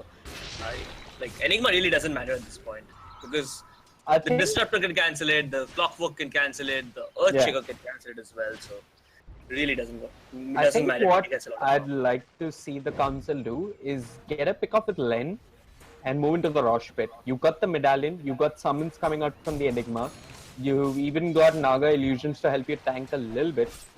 And Even the vision is good from yeah, so many creeps. move into the Rosh pit. Sneak a Rosh on, and you might end up buying some time for yourselves. And time is what you need, right? When you have a Naga Siren. Absolutely. Yeah, they There got it is, the definite- Desolator. Yeah. Look at this. They're all grouping up and moving towards the top lane. Pinkman leading the charge. It's just a level 1 hook shot. It's going to take some jujitsu to land that. You got Earthshaker coming in from the back. Bartosa has his blink dagger as well. The scan is off the mark. Len, his Spidey sense is tingling. He's just going to get out of there. Meanwhile, mid lane, Negi sees Detch, jumps onto Detch. Detch jumps to the low ground, and his team is there. Negi one dive recklessly. Does end up popping the arcane rune, but he's fine. Yeah, I think it's going to be a hard game for both the Enigma and even the PA. Because PA, no real items to speak of. 17 minutes in, that's a real poor PA. And it's probably going to pick up the Vlads now. That's going to help the Clinks a little bit. But it's going to take a lot of damage away from the PA. So he doesn't really have that instant jump and kill onto any of the heroes. I mean, maybe he gets lucky with a crit or two and manages to do some damage on Puzzle, but that's about it. Quick TPs coming out from Aggressify. They caught out Len with the detection. There should be a kill. They have the Sonic Wave. The Kinetic Field will miss. Negi jumps in, brings him down. And Len will fall. Jin with the song. And yeah, this is less Song of the Siren, more karaoke. She's just going to run out of that. Yeah, I honestly can't blame Clinks for that play. He tried his best. He juked wonderfully. He juked that hook shot wonderfully. He got the tower. Yeah, he's going to fall when 4 heroes jump on you. I think the Naga was a little late on that song, so Len not getting the support he deserves from his team there. Yeah. How's Enigma looking? Finally completes up his mech, so a little bit more survivability. I think mech is a wonderful addition here. Especially after the Sonic Wave comes in, you pop the mech, save, heal up the entire team, and it's a wonderful item to have against Co-op and even another chick with that. Right now, he's just feeding Idolins to Negi, who's sitting at the top of the net worth charts.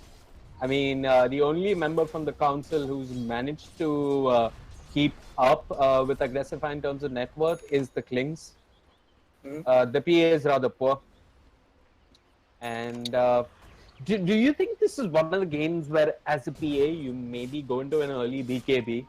Yeah, you have to, right? Next item should be a BKB from the PA. Okay.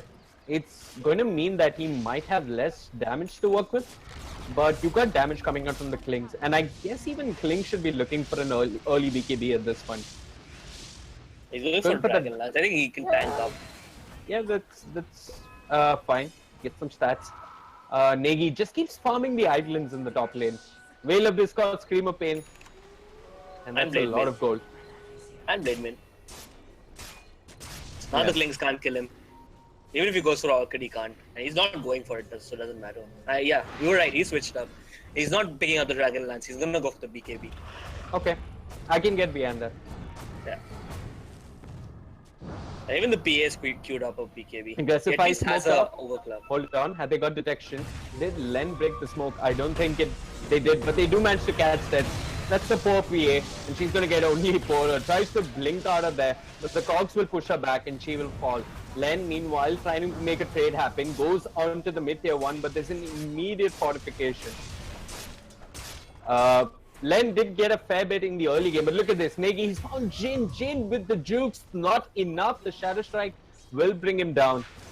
And 2 cores, or 1 core and 1 support. I'm not sure who's what anymore on the side of the council. End up going down. Jin is actually trying for the Radiance. I mean, props to that for trying, but I don't think that's the correct item choice. I'd rather have seen a Drums, even maybe an early gem coming out from their side, use illusions to get some rewards off. Nope, looks like Radiance is the call from his team, and he's a decent amount short. He's shot by 1000 from the relic itself, so Aggressive 5, they're trying to bring down tier 2s here. There are TPs coming in. Batosai goes in, Echo Slam onto Animal, gets the kill. They are thinking about getting a glimpse of, but they don't have vision on Len. He's going to escape. And paddling, he's fine. In fact, he's going to TP to the shrine. Pinkman walking around, doesn't know that there's Len on the bone clinch just behind him. He did drop the ward. I think the council did manage to spot that out, but aggressive, they're going to move into the Rosh pit.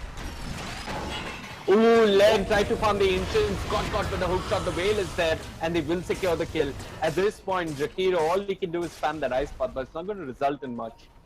And aggressive 5, this should mean an easy Roshan for them. That's a horrendous misplay coming out from Council. They should have checked the inventory. There's no reason for the Clockwork to just walk in onto the enemy, near the enemy agents and walk back out. You also get the sound of the observer ward being dropped if I'm not mistaken. Yeah. Too many misplays are costing Council whatever little advantage they have. Yeah, small misplays. But you know what, Campbell? I honestly feel if the Council win a team fight, they're very much back in this game. I'm not saying winning a team fight is going to result in them winning the game, but winning a team fight is going to be some time for them. Some time for them is time for the Naga Siren. Because the network difference isn't that huge. But what do they need to win a team fight? All I can think of is a song into Black Hole. But it looks like the Council, they're not going to hold on to this tier 2. I mean, that's just there throwing out daggers. He's got the Vladimir's offering. They're sacrificing the tier 2 for the Naga to get her relic. She still doesn't have it, unfortunately. Yeah, very greedy stuff coming off from the Council, not really working. Look at how poor the PA is. He can't really do anything. He's as poorer than the Earthshaker as of the moment. Indeed. Yeah, it's a hard game for the PA. It's the wrong way to run a PA. They're going to run a different mid laner, I believe. I agree with you, honestly. PA is one of those heroes that needs items to be effective. And without items, that PA doesn't mean too much. I mean, 24 minutes in, just the Vladimir's offering. Yeah. It's that same Jin argument, the Len argument, where we talk about his hero pool. Hold on. There's a small team fight that's breaking out in the top lane. Paddling, trying to force the issue. Death goes in. The ice path will not connect. Len hanging around. Looking for the angle, looking for the fight to start. Jin, has he got the song? Yes, he has. 2 points in it. Negi jumps in, doesn't bother. The hook shot will miss. Ice path holding Yogi in place, burning him down a little bit. Animal walks in, he's silent. He's trying to look for the black hole. Elsewhere, they managed to bring down Fossil. Where's Batosai with the Echo Slam? It's only onto Jin. No real damage being done. There's that black hole. Who's the shot? No one! Because Paddling's gone onto the other side with the Omni Slash, and now I'm lagging of all the possible times. But I see Pinkman out of position, caught in the end snare, and brought down. What the Council? hell? What Council did I miss? won a team fight. I'm honestly having serious packet loss here, Gambit. What did I miss? I saw that. He got the black hole when there was no one a mile around him. He just like fluffed it on the ground. Okay, it was a zoning black hole. It was the funniest black hole I've ever seen. Okay. Like... I guess the idea coming out from Animal is I'll just instead of black hole, let's make a pothole in the ground. Let's see if anybody will cross. He just wanted to know how a black hole. But look at this. Aggressive, I know that the team fight is on cooldown. They're looking for a pick-off, and that pick-off's going to be closer. Who thought his shrine was safe? But he's tagged with the Thunder Strike. Negi gets in and gets the kill. I honestly think Closer should go back to playing the offlane. Who? Loda? Closer, Loda. Okay, Closer. Okay. Yeah, I honestly think that he should go back to playing the offlane. But that was a one team fight for the Council, which I did not expect to happen, especially with the black hole being fluffed. He sees his old friend Batosai. Batosai lifts that whatever he holds in his hands, but doesn't get the enchantment. Totem. It's a totem. It's a totem. I don't know what's a totem. You say totem, I think of Inception. That's because you have limited knowledge. Limited Come on, man. vocabulary. I'm a man of culture. I've seen Inception. Cut me some slack. Yeah, sure. Jin, it's pretty close. He might die before the Radiance. This is gonna hurt. This is gonna hurt. Song. The real one. Sings the song, goes for the TP. Is there a hook shot? There is. Pinkman on point, but he's got in the sleep as well. So they know they cancel the TP, and with the scream and Pasol wrapping in as well, it should be an easy kill for them. I actually think Animal, yeah, even though he's had a very, very hard time with the Black Holes, his farm has been quite relevant in the team fights. His mech actually healed up quite a bit. His hood was also very effective, and he's going to complete a pipe, and that's going to make things very, very hard from this huge magic damage coming out from the two supports, from Pain, from even the Earthshaker for that matter. How poor is the PA though? Sitting with only a Vlad's at 27 minutes. Yeah. No BKB inside. Just the Vlad. He's around 600 away. I mean, most items in Dota are named after real life people. Like Jinsu, like who's Vladimir's named after? Was he some Russian talent we don't know about? Sounds like a Russian analyst to me. They're all developers though, none of them are talent. Jinsu is a developer. I mean, but Vladimir sounds like a Russian analyst. Anyway, even a Russian analyst wouldn't be able to make sense of this aggression coming out from them. Negi goes in, gets the kill. Elsewhere, I hear a hook shot. They've caught Len. Len pops the BKB and tucks tail and runs for it. Pasol not able to get the glimpse off, but they're just going to go back for the straight siege. The macro part is there, zoning them out. Len wants to make use of that BKB, goes on to Negi. Solar Crush being thrown upon him by Pinkman. Now comes the Echo Slam, it's on to Closer. He's been decimated. They move on to Jin, they get that kill as well. They've lost 3 of the cores and the side storm is there. They've lost Patasai in the end, but that's out of position with that Vladimir's offering, trying to man up. Does end up getting 1 kill, but the Ghost Scepter keeps Pasol alive, and Yogi are paddling will seal the deal. Len, the only remaining survivor on the side of the council, and Aggressify should be able to get this tier 3. They do have the healing bot, so they're doing relatively fine. They needed the Black Hole in that team fight, and Enigma, despite having that mech, fell to the Queen of Pain. That was a 3k MMA play right there. Not using your mech to save yourself. Not sure what to make of that. It could be lag. I mean, I don't know what it was, but elsewhere they've got Len. Negi has the blade mail, so Len can't man up with him. And paddling, he's gone in for round 2 with the diffusal onto Animal. He pops his mech this time, but he's going to end up falling anyway. Len does have buyback, but I honestly think it's too little at this point. Negi jumps in for round 2. He sees Closer, sees Jin, respects him, backs out. The Ensnare is there, holding Negi in place. But they're just going to move on to the racks. Tier 3 is fallen. Paddling has the Blade Fury. That's going to give him some immunity versus the Ice Path. Negi pops the Shivas, blinks out of there. The problem for the council is they're not even getting a kill in return. They've lost the Enigma twice, and that's 2 times he hasn't popped his Black Hole. In fact, they're going in for sloppy seconds. The Ice Path was there, but look at that static storm. It's not set. Who's got the BKB, so he's fine, but Jin, he's not going to be doing so well. He's been brought down. That BKB finally on line sets, but again the damage is just missing on the side of the council, and the glimpse will pull him back. They've got the Shiva's guard. That's looking for someone to blink onto, but he was not given the chance. The Fisher was there from Bata's side. Animal tries to walk in for a Black Hole, but Pinkman is just zoning him out at this point. Aggressive 5. They've brought down the council multiple times in their own base, and they're going to take away the racks as well. Honestly, these are the points where the council look like a lesser team. It just makes sense to sacrifice the racks. Your Naga has Radiance, you'll be able to hold. Just wait for your entire team to come up and then take the fight. Going in 1 by 1, losing your heroes 1 by 1. It looks like such an amateur play coming up from the council. Yeah. I guess, I mean, one of the most known common rules of base defense is if you're not fighting against 5, don't fight, let the racks go. I mean, you're just going to give away more kills. Yeah, it's not like they can't hold. They have a Radiance on the Naga. Seems odd to me. And is that going to be enough though? It's enough to hold out your lanes till at least Enigma gets a decent Black Hole and you can win a team fight. Yeah. Top lane, Negi, has he even died a single time in this game? Yeah, he did die once to Len in the mid lane. And that was the strangest death, honestly. Death goes in, gets the crit, the BKB is there. Death pops the BKB himself. I mean, the blade mail was there, Negi, excuse me. But he's got support coming in. Pinkman is there. Hook shot, level 2. Closer. needs to be careful. The rockets are there from Pikmin, hooks out onto closer. It should be an easy kill. Bartoside jumps on the backline, gets the Echo Slam, rather underwhelming. They've got the Fisher, the mech was spot, but here's paddling with the Omni Slash. There's the sleep with the blocker on top. It's a comedy of errors. An animal will just end up going down because Pascal could get the static storm off from the high ground. Len trying to make a run for it. It's the second time he's popped his BKB and he's just running. Closer dropping low. Yogi giving chase.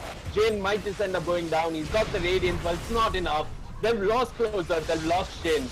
And maybe the Council had even lost the game. I mean, they could still hold on. But it's looking less and less likely for them at this point. I stopped watching. I've shut the game. This is not working for me. This is not working for you? How selfish are you? Sleep. I can't watch them. My eyes are You're bleeding. only thinking about yourself. You're not thinking about the Council at this point. I've had a very bad day. I've lost all my games today, but this was harder to watch. Ah, Oh my Negi's God. got the... I mean, I don't know what language that is. But Len, I don't know what he's thinking. He went for the pickup on Bartoside because that's pretty much all he can get at this point. He gets brought down. He buys back in rage. But what? Okay, fine. They've got Jin coming back in a bit. Animal doesn't have his black hole for 110 seconds. Yogi caught in the ice spot. They commit the Macropie. They're doing a fair bit of damage. He pops the Manta. Dodges the Stifling Dagger. My lead axe at 250 HP. The Council hold on for now. Do I guess if I want to go Roshan?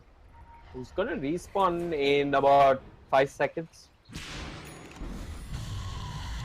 So yeah, are we not going to address the elephant in the room, which was the black hole and the sleep together? Yeah, I saw that. That was the best play I've seen in my entire casting. It happens, man. It happens. What I want to say is it happens to me. It shouldn't be happening to professional teams, though. Woo. So next game we see someone else on the offlane? Because they switched out their offlane more times than... Yeah, but they switch every phase. So we're going to only find out at the LAN. So yeah, LAN will have a new offlane. Jin's the only one left. No, Len's not played the offlane. Jin or Len. Safe to say. I think Jin is the most reliable in his position on the side. For all the position swap-ups on the Council, I think Jin is the most, definitely. Yeah, Jin is maybe the most reliable 4. He does look shaky every now and then on the Earth Spirit and the Monkey Kick, but otherwise he's the most consistent player, in my opinion. I think both heroes are out of the meta. but Monkey King got buffed. Max Primal Spring damage got buffed quite a bit, and the Boundless Strike crit got buffed up as well by 0.1. Yeah. Iceberg really likes those decimal numbers a lot. Anyway, they're just going high ground. They had the gem. There's not much Len can do. That's how you counter this hero vision. And I want to see if Len manages to get a kill. But I want to see if Animal gets a black hole instead. In fact, he's been jumped upon. The Omni Slash is there. Pinkman gets the hook. It's on to Death. Death blinks out of there. Saves his own ass. Here comes Yogi. Brings down Jin. That's a Naga side and out for 45 seconds. Paddling, chasing for more. He's actually diving 2 heroes from the Council. He's caught in the ice path. Elsewhere, they've lost Len. Negi just magic to bring down the Klings all by himself. Paddling, jumping for more. He's got the Solar Fresh. He's got that evasion. He's got to get down the Twin-Headed Dragon as well. Another lane of racks for aggressive fire. And this game, it's looking hard for the Council. Oh yeah. Oh right, it's looking hard for the Council. What a fence sitter, man. What a fence sitter.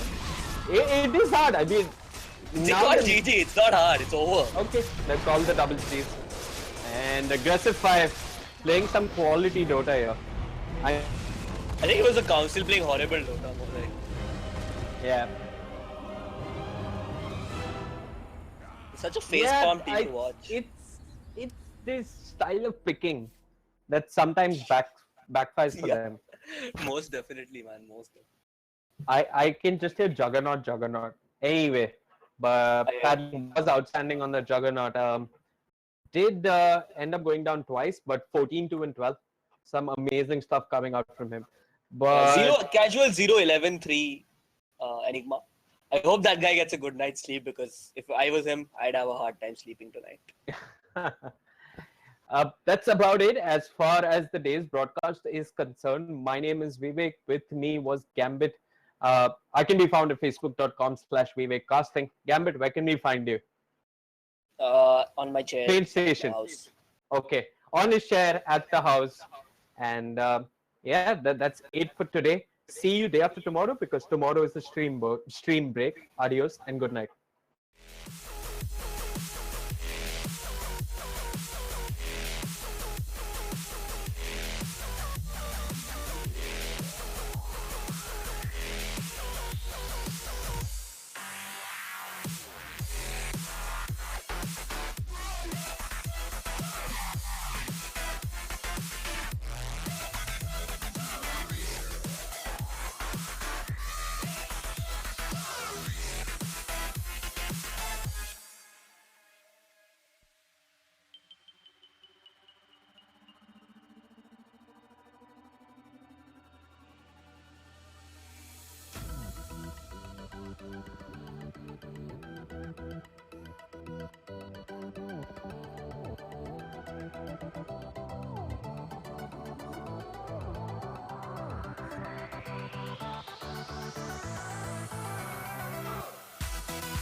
Well, ladies and gentlemen, it just so turns out India's got a double victory here. Okay, I'm not pulling off kind of like an animosity-based situation here. The council did indeed play well, but sadly it was not the day. 41-14 in favor of aggressive 5, and it also marks another loss for the council. Will they continue to roll down the ladder, or will they finally get up, pull up their socks, and go further up? They still have some games remaining. Will they able to be catch up to this difference there, because aggressive 5 is going to be there in the top tiers in the first, second and third position. There'll be somewhere loitering around there. They're already in the second position there. Will the council go ahead and make a difference? That is the question which a lot of people around the world who are watching us and the Indian subcontinent who are fans of the council will be asking us. But for now, this also marks the end of the Day 8 live stream of the ESL India Premiership 2017, brought to you by Omen, by HP, HyperX, and Zowie, by BenQ, and of course organized by Northern Gaming. We'll catch you again tomorrow on the Facebook page of Facebook page of ESL India, and the YouTube gaming channel of ESL India. Well, we'll come to you 6:30 p.m. And of course, I just remembered, tomorrow is an off. Yes, tomorrow we won't be streaming anything to you for the ESL India Premiership. By tomorrow, I really meant Wednesday. I thought you guys would have gotten a hang of it. Considering you guys would not, considering you join us late every day, I'm going to reprimand you guys. But we'll catch you on Wednesday, 6:30 p.m. IST. But for now, good night.